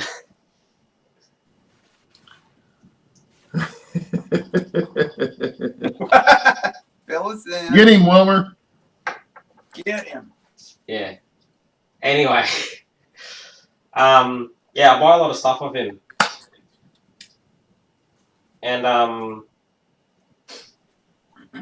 don't know, okay, so apart from steam engines that I enjoy, I have a fascination for auxiliary tenders.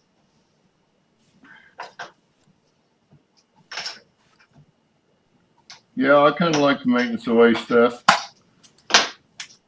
Especially in the narrow gauge, because they get all kinds of cool stuff like pile drivers and rotary snow plows.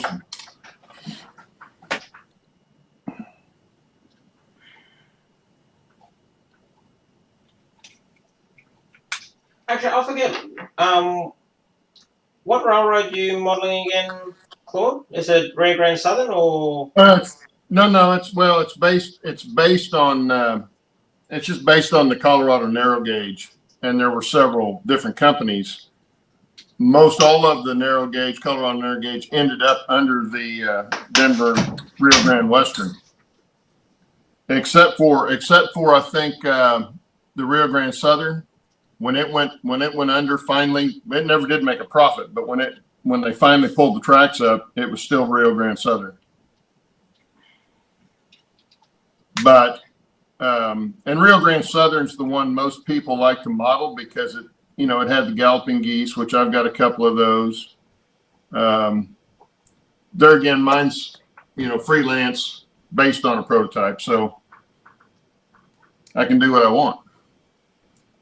Yeah, no, the only reason I say that is because, where is it? But yeah, Denver and Rio Grande Western is what I'm basing mine on. No, because there's a guy here. Let's see, has he sold it or not yet?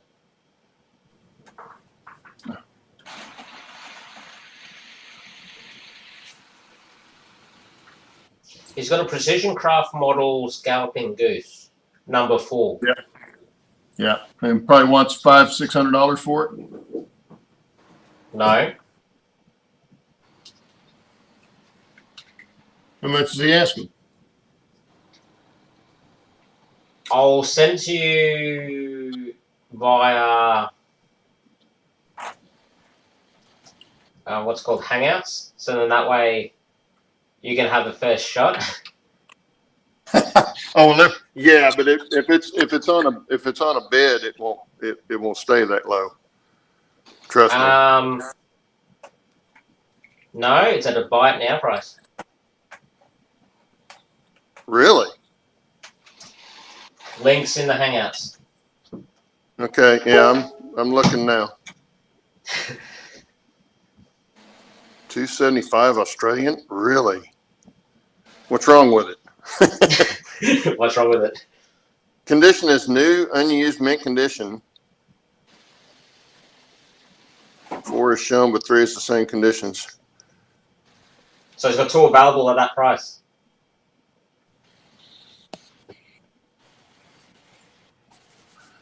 Now, see, that one's made up in that was one of the latest ones that they had, versions that they had with the Wayne bus body, which both of mine have that. But this one, you can see all the writing on the side. That's all the highlights of the Rio Grande Southern route from Telluride or Ridgeway to Durango. They had all those places that they would stop and people could get out and look. Man, that's. I'm just waiting for the cha-ching. Really?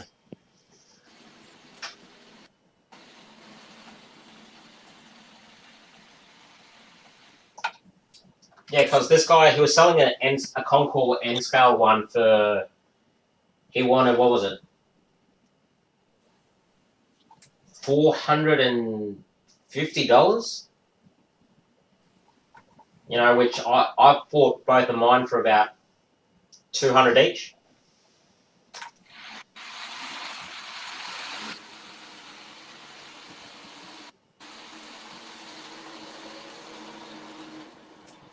It's got a couple of other stuff I wouldn't mind buying, but I can't afford it.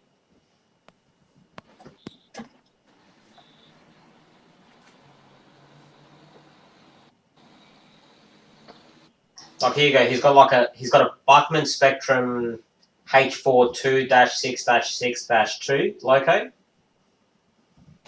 and he wants $580 for that.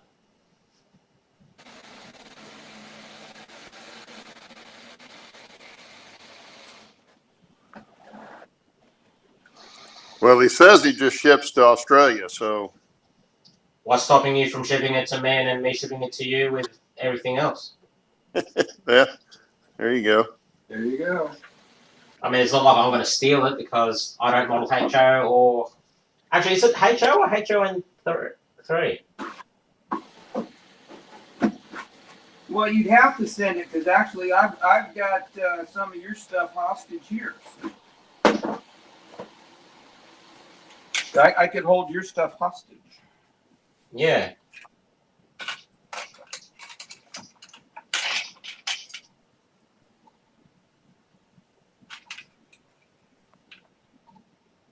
Actually, that is one question, or you would need to ask this guy with the precision model, wouldn't you? If it's the narrow gauge or HO gauge. Yeah, because he doesn't say on there, although I can't imagine it being, you know, a Rio Grande Southern one that's not narrow gauge, but it doesn't say. I've never seen one used on a standard gauge, but I guess you could have one. Yeah, exactly.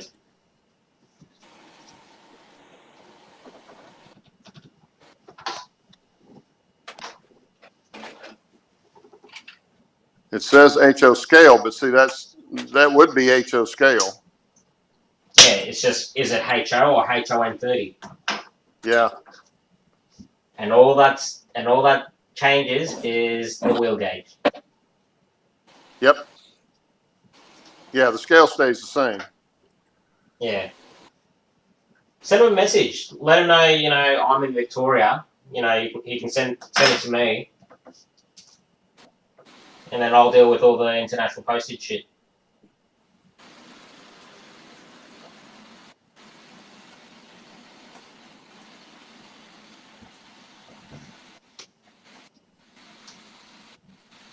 Let's see where to.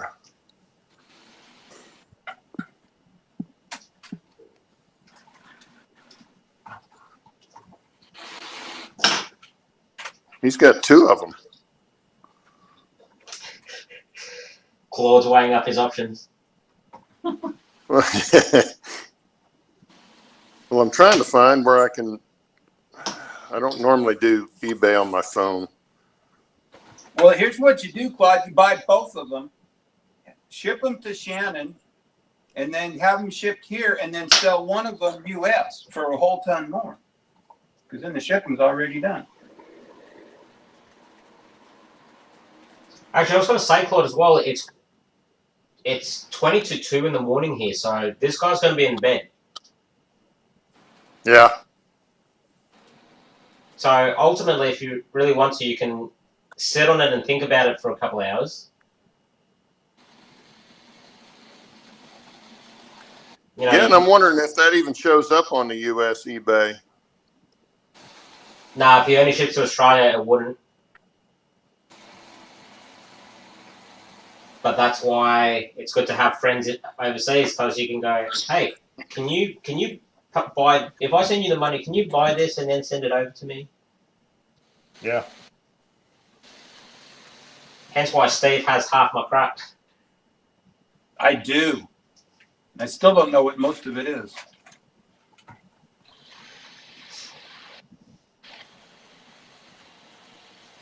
It's okay, Steve. Some of it's like truck trailers and stuff like that.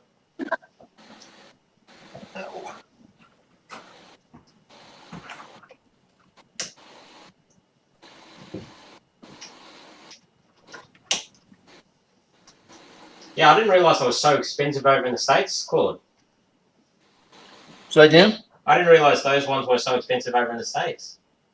Yeah, precision craft are sought after as one of the better ones of those models. Concord, I've got both of mine are Concord models, which were cheaper. They only retail for $130. But you know, I don't have to have one that's just real fancy either. It's they're not going to be used all that much. So, well, think of it this way, Claude. I've got one of them I bought even cheaper than that, and I have to do some repair on it. Yeah, well, I was going to say, Claude, if you buy those two, then technically you're only one Horn Galloping Goose short of the set. Well, what I'd really like if they were the oh heck, I'm trying to remember what they used on the front end of them. I want to say Packard, but I don't think it was a Packard. It was a different car body front. Those are the ones that are hard to find. Oh, wasn't that number? Well, I think all number of them two, at wasn't one it? time had that front on them, but then as they wrecked them or something like that, they changed over to that Wayne bus body on them. Yeah, no, because I know what you're saying. I think because after number 3, they were pretty much the same after that. Number 3 and 4 and 5 are pretty much triplets. Well, then they had a couple that were They had one that was just a little flatbed, a little short flatbed. It was just a 2-truck. Yeah, And I think that was number 2. It was for maintenance stuff. And then they had another one that was trying to remember what they had on the back of it. Of course, originally they were all just box back ends, and they were all freight for mail and freight. That's why they started them, so they didn't have to take a steam locomotive on the route to deliver the mail, because they had a contract with the U.S. Mail Service to deliver the mail to Rico and Ophir and Telluride and all those places along the route. And so they had to deliver the mail, but they didn't want to have to use a steam train when the mining started falling away during the Depression. They came up with these. And that's why they're so unique. You know, not every place uses them or used them. They were the only ones. I need to go downstairs and get some stain. That's why I was waiting. And actually, Claude, I got to take off. I got to get going on my list. So I'm going to sign off, and I will talk to you later, okay? And you. Alrighty. All right, Everybody else on here. Thanks for joining, and I will talk to you guys soon. I gotta go be an adult right now. See you later. That's no fun.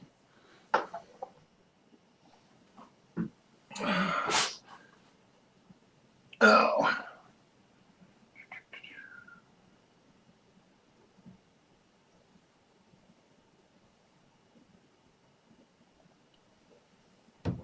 Yeah, no, hopefully once I finish this layout completely, finish the other layout, finish my boys layout, I can get started on my Rio Grande Southern layout. Or are you going to do a Rio Grande Southern? Yeah, I'm going to do like it's only going to be a little one, like a 2.5 foot by 5 foot. Yeah. Because I've already got, obviously I've got the 2 galloping gooses. I've got 2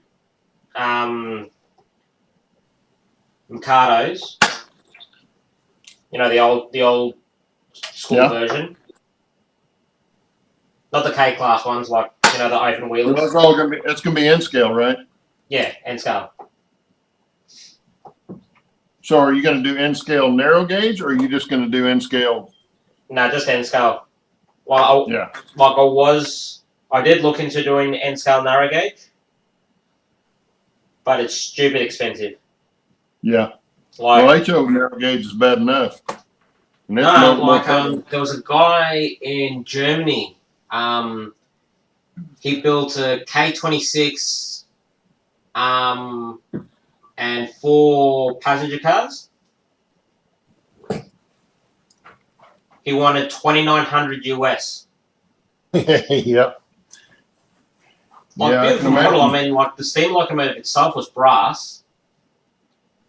So, you know, no complaints there. And I think all the passenger cars were partially brass, partially wood kits. Yeah.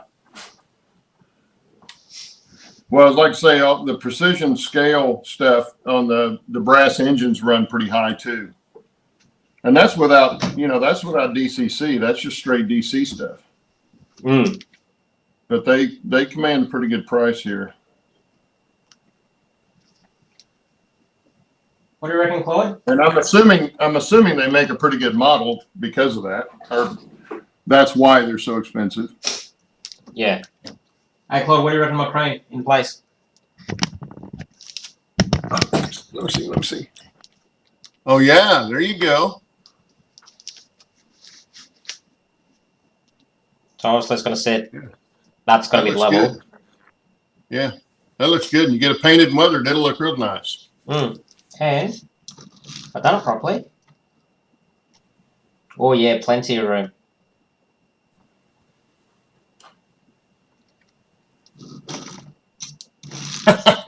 Unless you do it that way. Yeah. No, you should have seen before. Because after I did all the laying the cork and that, I sanded it all down to make it level. Uh-huh. and somehow when I was gluing the track down, I managed to press the center of these two tracks down somehow. So as you can imagine, they were both on a concave like that. Yeah. And I'm looking at the boxcars, and as the boxcars are coming in here, I had this boxcar leaning that way, and I had this boxcar leaning the other way, and I'm thinking, what's going on? And I couldn't figure it out for ages, and then after a while, I'm like, okay, where's my square? Got the square, double checked it, saw that the outside rails were higher than the inside rails, and I'm like, oh, fuck, here we go. Yeah. Well, see, if when you do the Rio Grande Southern, you don't want any straight rail. Yeah, you want it to rock and roll. Oh, you ought to see the narrow gauge trains come, just even in the yard. When they're rolling down through there, that the rail is so lightweight, and the road bed that they put them in is not that great. Now they do better now than they did back in the day. Oh yeah, well back then they basically built them to be somewhat temporary anyway. Yeah. Because they're like, oh yeah, we're not going to be using this line for long, so we'll just put half the amount of work into it, and we'll rip it up in a couple of years when we don't need it. Yeah.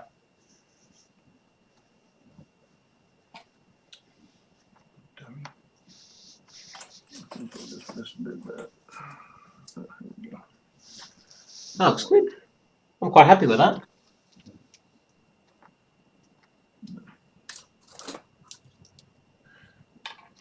So now I've got to do a road.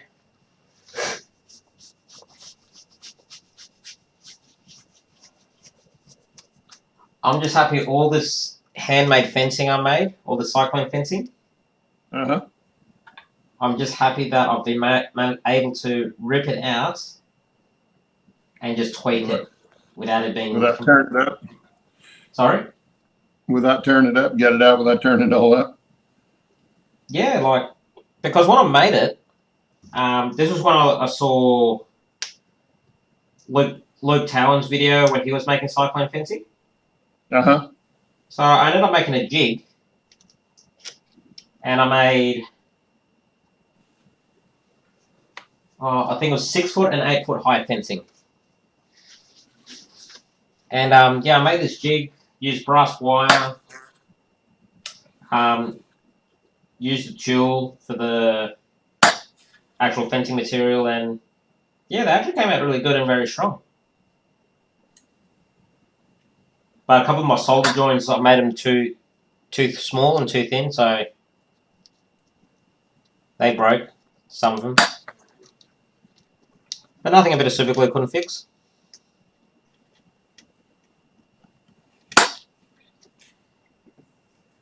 Yeah, I'll do that. Oh yeah, that'll work great.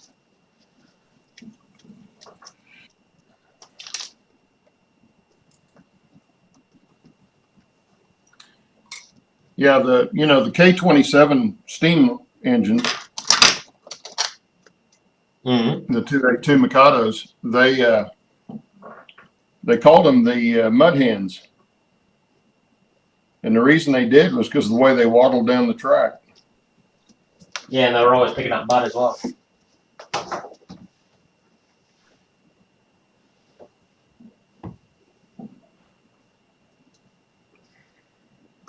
Hey, Marty's on.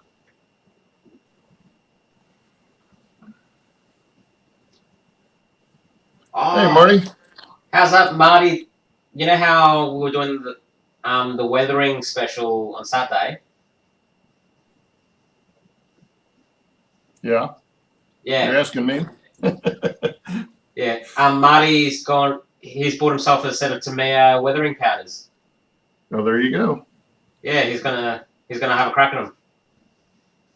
I'll have a lot of that kind of stuff to do later on, but I'm going to get more of the layout up where I can actually run some of the stuff that I have to weather. Well, that's the thing, right? Like when you'd always want to get the layout to at least run 1 or 2 trains around the main line a couple times because it gives you a break. Yeah.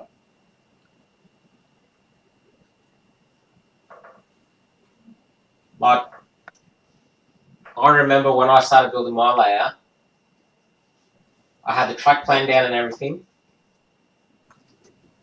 And just to keep, just to keep my thirst quenched, I had a loop double-sided tape down to the dining room table. And I had all the DCC system double-sided taped onto the table as well, and I just used to run the train around in circles, you know. And I do some of the layout, then I'd go to the table, I do some DCC installs, then I test it out, run the trains around for a bit, go back to the layout, and then when I had enough of the cork down for the outside loop, I laid the outside loop temporarily, ran trains around that whilst I did all the other bits of track. And then I think I got down to installing some of the switch track and whatnot. And that's when I just tore out that outside loop, and then I got the switch track down, got it all rigged up, and then I started running trains again. So I think at most I had like maybe a week or 2 weeks where I wasn't running trains. Yeah, this has been the longest stretch I've had where I haven't, been at least testing some. In fact, I've got one K27 parked in the tunnel on the top of just off the summit of the mountain. I was testing that summit track up there, and I just pulled it in there, and I never did pull it out, and I went to plastering. So I'm just hoping that I didn't get a bunch of plaster all over it. Actually, that happened to me the other day. Somehow, it must have been when I was using a tube of super glue. I must have flung the tube, and the tube's this drop just flew through the air, and it landed on the roof of one of my passenger cars. Yeah. And I looked at it, and I'm like, God damn it. And anyway, luckily I had another roof to swap it over with, so I just stuck that other roof on. And then I just grabbed my my hobby knife, and I just slowly tried to get underneath it, and then eventually the whole drop just popped off in one piece and took some of the paint. Oh, yeah, yeah. But like in saying that, it's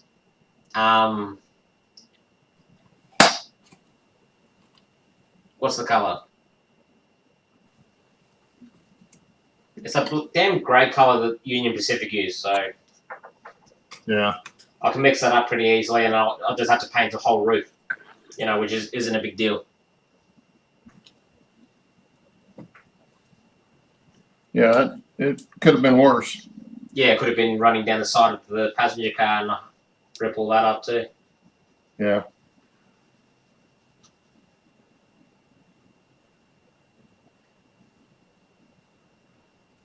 Well, it's like I was going to try and use clear Elmer's glue or PVA, clear PVA, to do the water in this creek right here.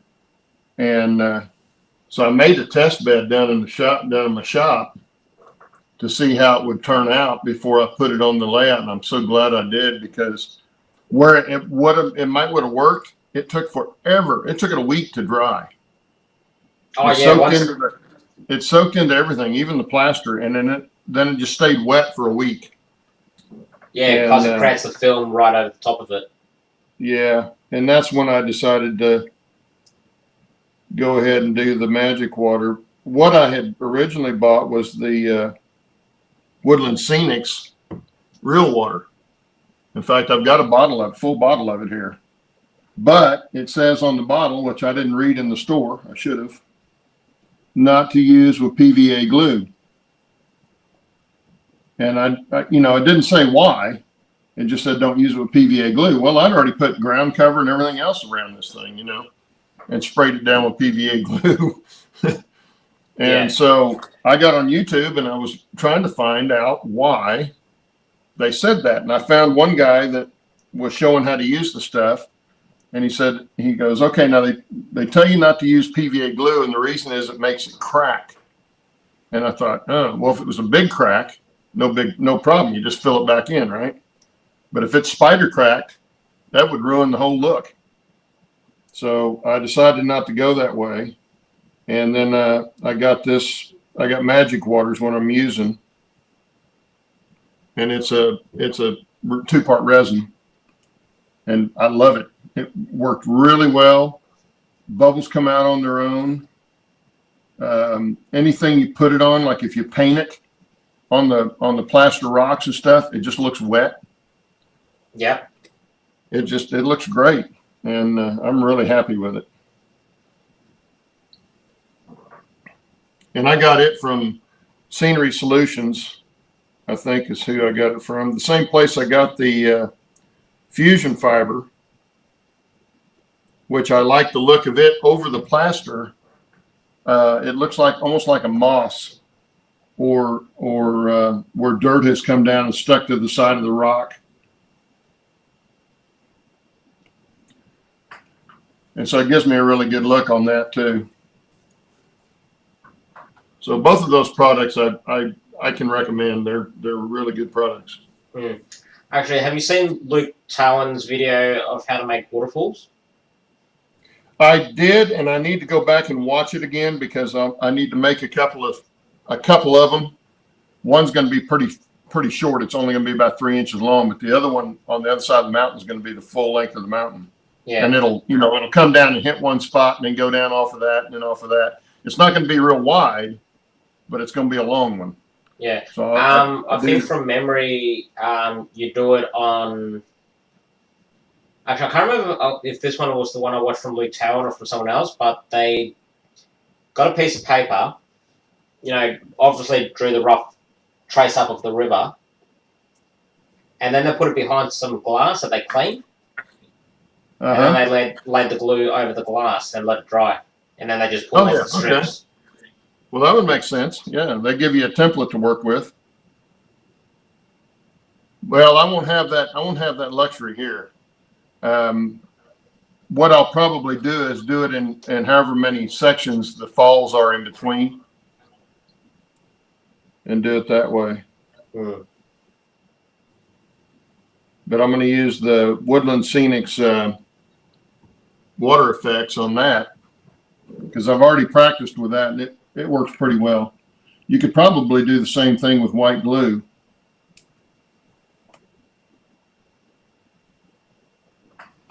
Yeah, I tried doing it and haven't succeeded personally myself, but for the meantime, the 2 little waterfalls I've got, they look okay without the water running down on them. But I still got enough room there to actually add it in there if needed. Yeah, mine aren't going to have big splash areas, very small splash areas. Excuse me, but I've got an idea I want to try out. I've got some micro balloons. I don't know if you've ever worked with that before. It's fiberglass beads, very, very, very small beads, fiberglass, and it's used as an epoxy filler.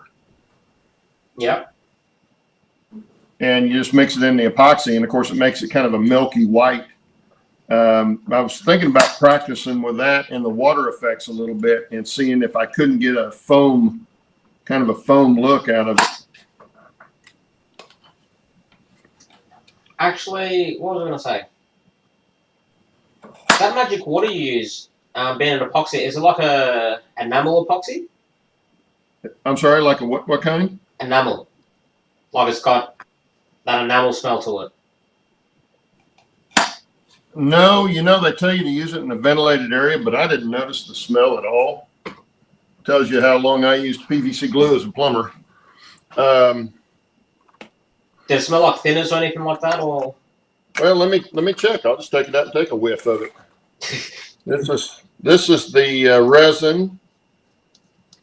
It says fatal or harmful if swallowed, so you don't drink it. Oh, very little smell. Very, very little smell. And then when I mixed it, I didn't notice it getting any worse. So, and this is the hardener, also fatal if swallowed. Very little smell to that either. So I'm going to say no. It doesn't smell bad. Because I'm going to say what's the chemical? Let's see if it even says on here. This one just says epoxy resin. This one says amine or amine curing agent. AMINE. I don't know what that is. Because if it's similar to clear casting resin, which is what I use for my river,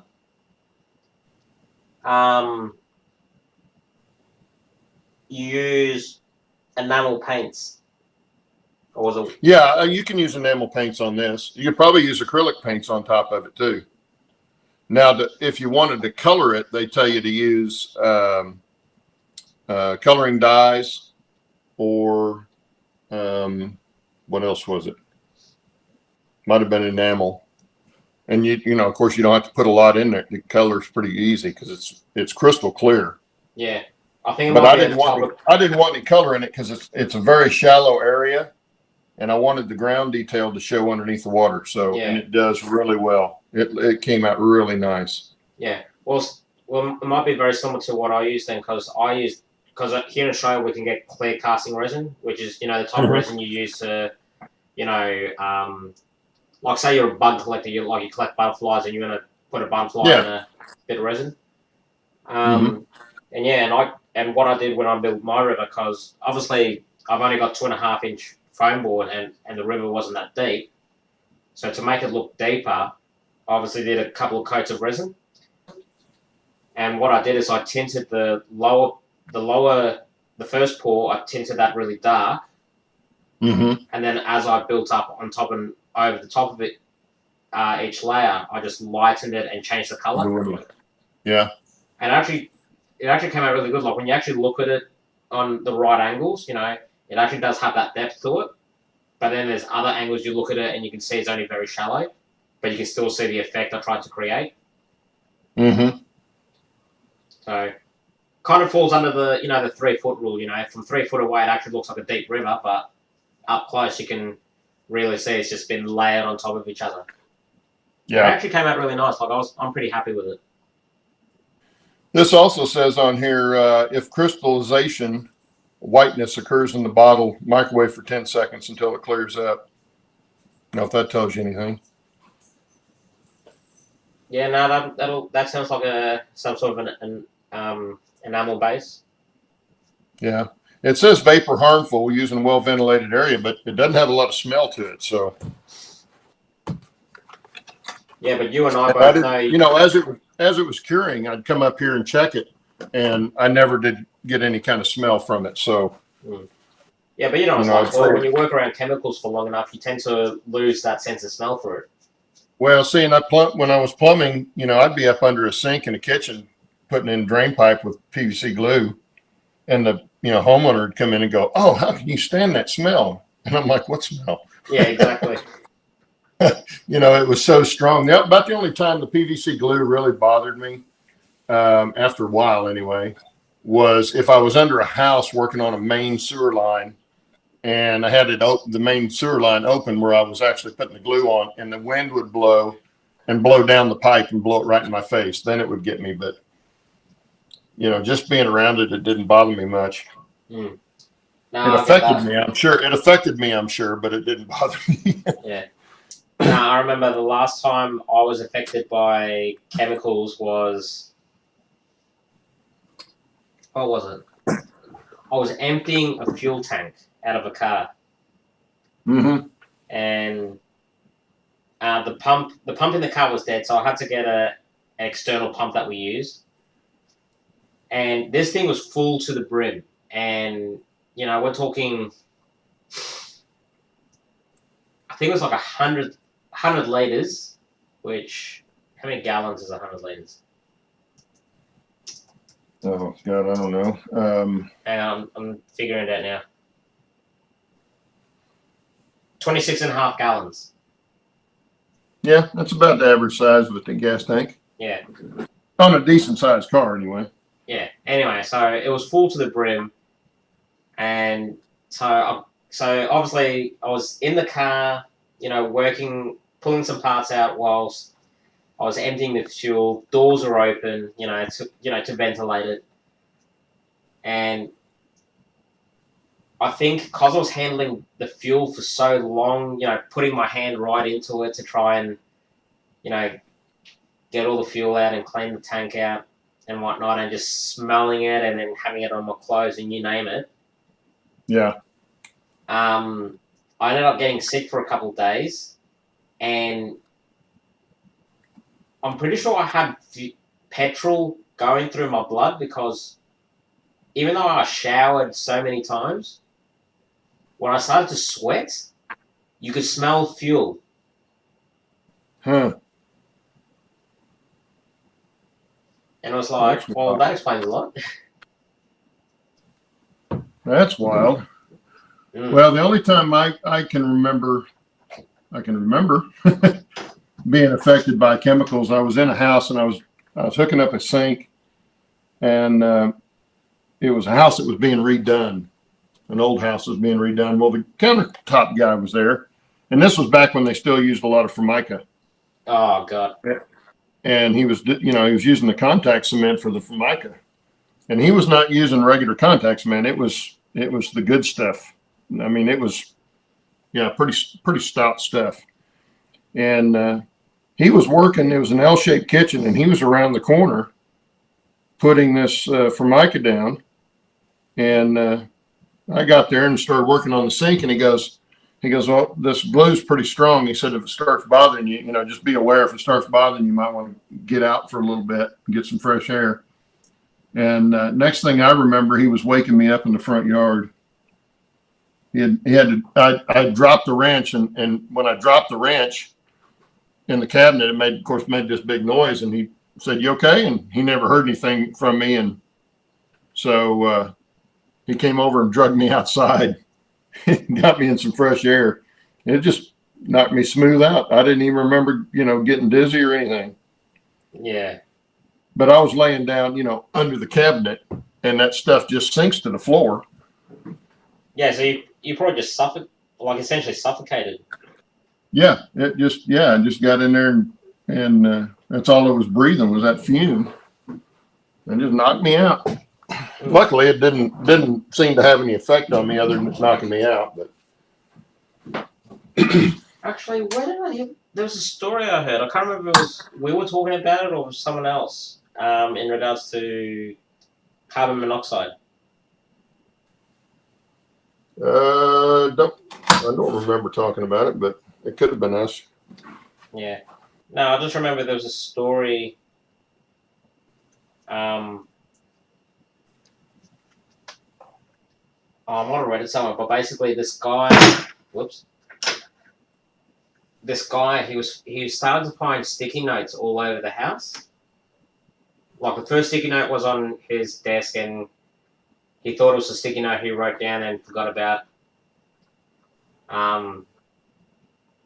So, and after a while, there was all these sticky notes popping up around the house, and he had no idea what was going on. He thought, someone had broken into the house or whatnot.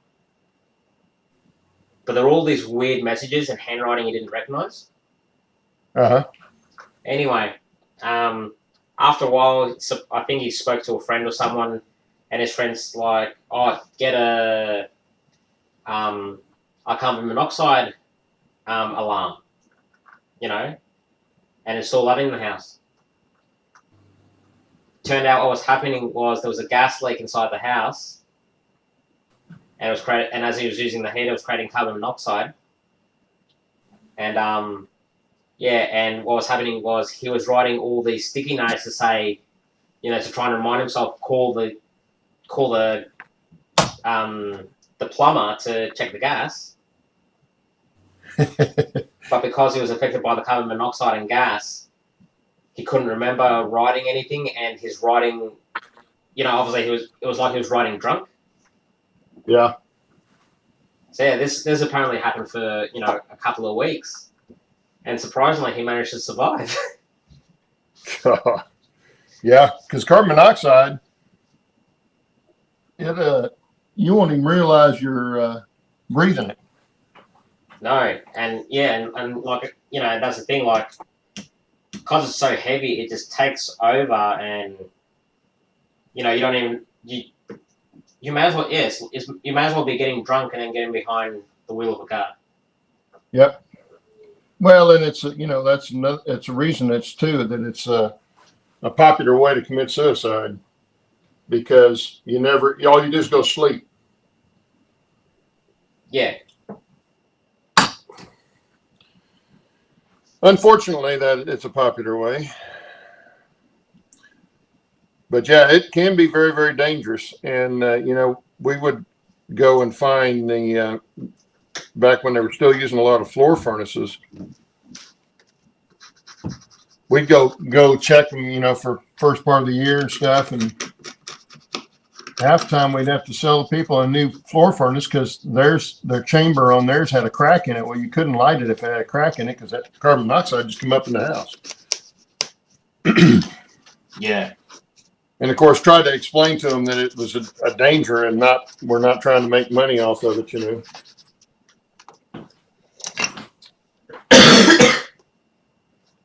Oh yeah, exactly. Like the thing is, here in Australia, we've got a lot of those kind of safety ads on TV that says, get your heaters checked, twice a year for carbon monoxide and stuff like that. And it's because I think the most recent story that I remember, family, they lost their 2 kids to carbon monoxide poisoning. Yeah, I can understand that. Yeah, like the parents were fine because they were a little bit further down in the house, but yeah, unfortunately, being children, being a lot smaller, they died in their sleep. Yeah. They went to wake them up the next morning, I think, for school or something, and they weren't waking up.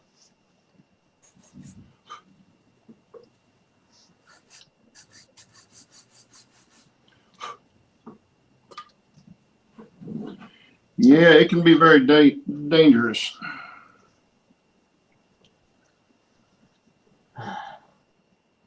What time is it? Do not know. 2:17 a.m. Oh Lord, I need to go to bed. Oh, that's your time. Yeah, it's my time. I think I might go to bed. I've built my gantry crane, which I'm happy with, so that can stay there. I've mapped out my junkyard, so that can just get started on. Well, I'm going to show this. I'm trying to get this done so I can do an update. That's why I'm not showing too much of what I'm doing today, because I want it to kind of be for the update. Yeah, well, the thing is, anyone that does follow you, your channel, they're getting a sneak peek, and it's a bit of a teaser. Yeah. Yeah, I've been waiting to get the water done so I could get the trestle put up, because I've done most of the scenery around it. I've got a few trees left to put in, and I'll put in some other small stuff, but the main part of the ground cover's in. But I had to get the water and stuff in there before I did the trestle. I wanted to have it in so I could access it pretty well. Oh yeah, exactly. Well, it all comes back down to that catch-22, doesn't it? Yeah. What's the lesser of the two evils? Yeah, you gotta try and figure out what order you need to do stuff in. That's for sure.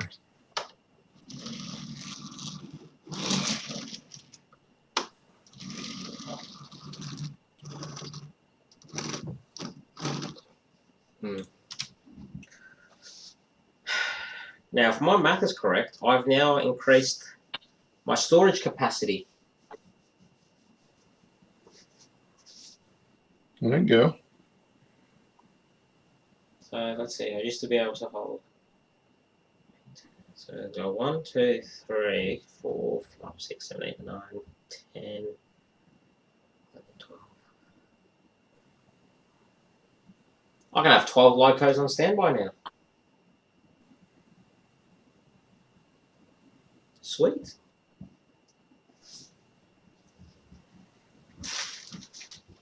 Okay, where's my tweezers? Where are my tweezers? I've lost my tweezers. Damn it. I know. Every time I need my tweezers, I can't find them. Of course, that goes with half of my tools. When I'm working, I'll set them down and then spend an hour looking for them, and they're sitting right in front of me. Yeah. No, I have a bad habit with tools in the sense that I always pocket them. And you know what it's like when you put tweezers in your pocket, pointy side up, and you forget about it. Oh, yeah. Yeah, don't put tweezers in your pocket, man. Especially the ones I've got, because they're sharp. Oh, yeah, I've got the sharp ones too. These are the ones I've got.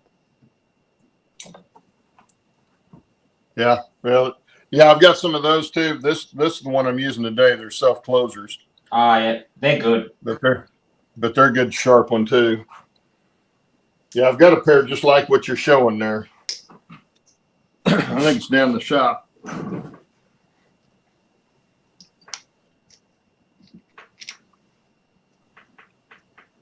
For anyone watching the stream, do not throw away dead locos. Send them to Shannon. Now, this is a loco that years ago. Actually, it was probably one of the first Buckman steam locomotives I bought. It was a Buckman Spectrum Light Mountain, and I remember one day, like I set up the layout outside in the veranda, so I could do some work on it out there, and I was running some trains, and I left a couple of the trains on there. And, I left it there overnight. Next morning, woke up, had breakfast, whatnot, went outside. And I found my sister's dog had jumped up on the layout and chewed a couple of my rolling stock, chewed up caboose, and one of my locos. Yeah. Yeah, as you can imagine, being a teenager, I flipped like no tomorrow. I was like, "You're a stupid dog, this and that."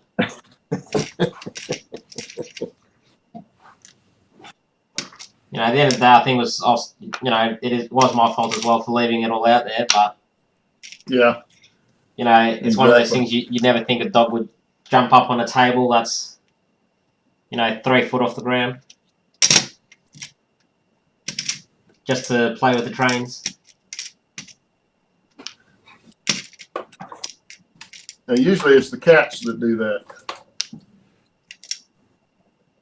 Yeah, no, Mum has trouble with the cats at the moment, eating her puzzles. Mum's doing puzzles at the moment, and yeah, she's always finding the cats chewing on the puzzles, sleeping on the puzzles. Yeah. Well, and they'll crawl up in the wintertime, they'll crawl up in under a hood of a car because the engine's warm. Oh, yeah. And I've heard of guys going out and starting the car up and grind up a pussycat with a fan, That would not be fun to clean out of your car. No. Actually, Mum's told me when she was younger she had a kitten. She had the kitten for like 3 or 4 weeks. Mm-hmm. Anyway, and one morning she got up for work, started the car up, put the car into reverse, and by the time she noticed what happened, poor thing was dead. Yeah. It was asleep on top of the tire. Oh, yeah. And yeah, and obviously it started the car. Cat's kind of woken up. I was like, "What's going on?" And yeah, when Mum started reversing, it just kind of dropped down behind the wheel, got stuck, and then yeah, Mum squashed it. Oh, yeah. I can see that happening with a cat.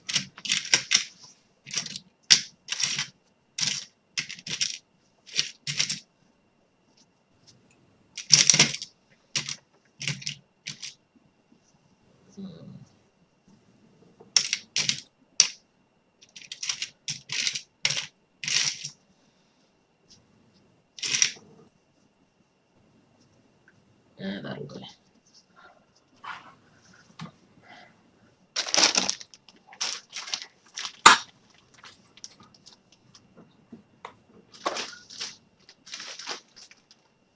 Hey, Claude, did I ever show you my forklift that I made?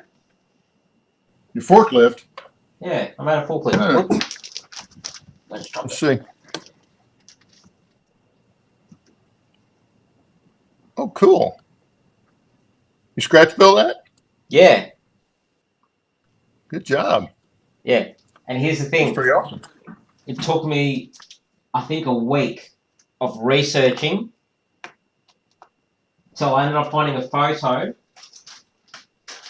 of a 1939 built 3-ton forklift.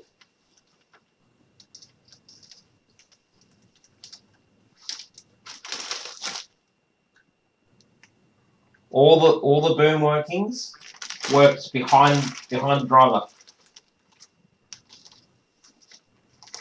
So there was no hydraulics on the front, it was all done behind him. Yeah.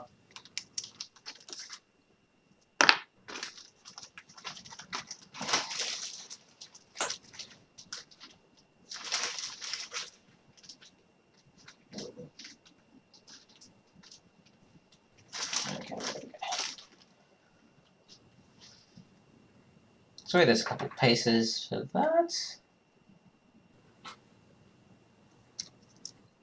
That's gonna live.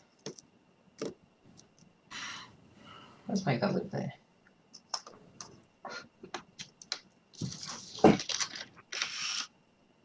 Yeah, that's got ample room there.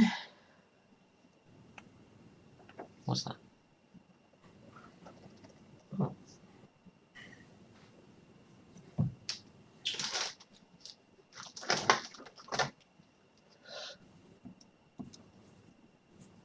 Fix that.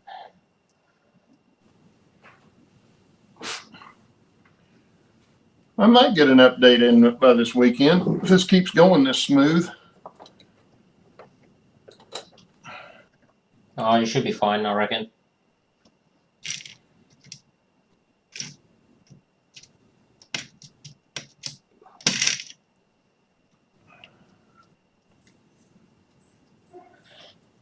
Well, the nice thing was I had already pre-measured most of these vents, so all I had to do today was fine-tune a couple of them for it to be the right size.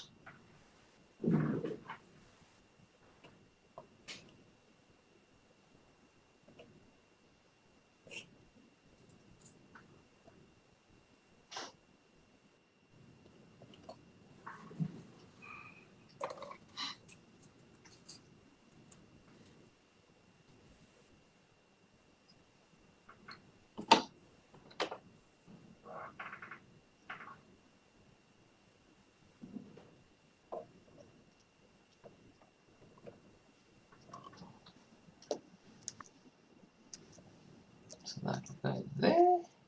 I'll go that way.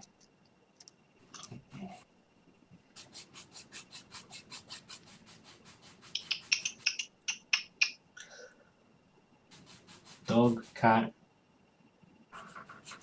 operator.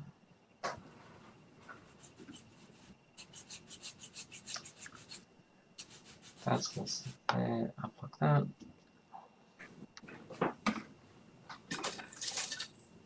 Alright, I think I might call it a night. Alrighty. Well, we'll catch you later. Yeah, I might do another bench tomorrow night. depending how things go. Well, I've got to work in the morning for just a little bit. I don't know. I should be home late morning my time. But if I catch you here, I'll catch you. Yeah, otherwise it's still Saturday.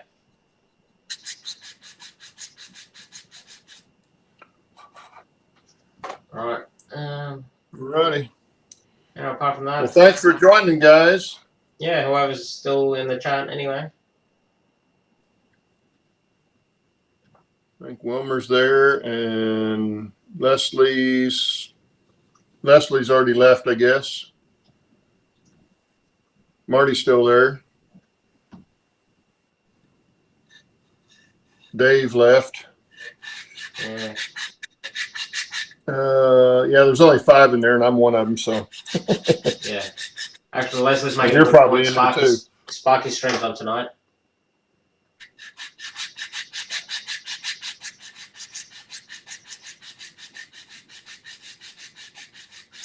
Maybe one day I'll eventually catch one. Yeah, I've got a lot of stuff I've got to go and catch up on because I've been so tired when I got home. I hadn't done anything online or anything. Yeah, well, I haven't been sleeping properly, so I've been waking up at all times. Yeah. Yeah. That's not good.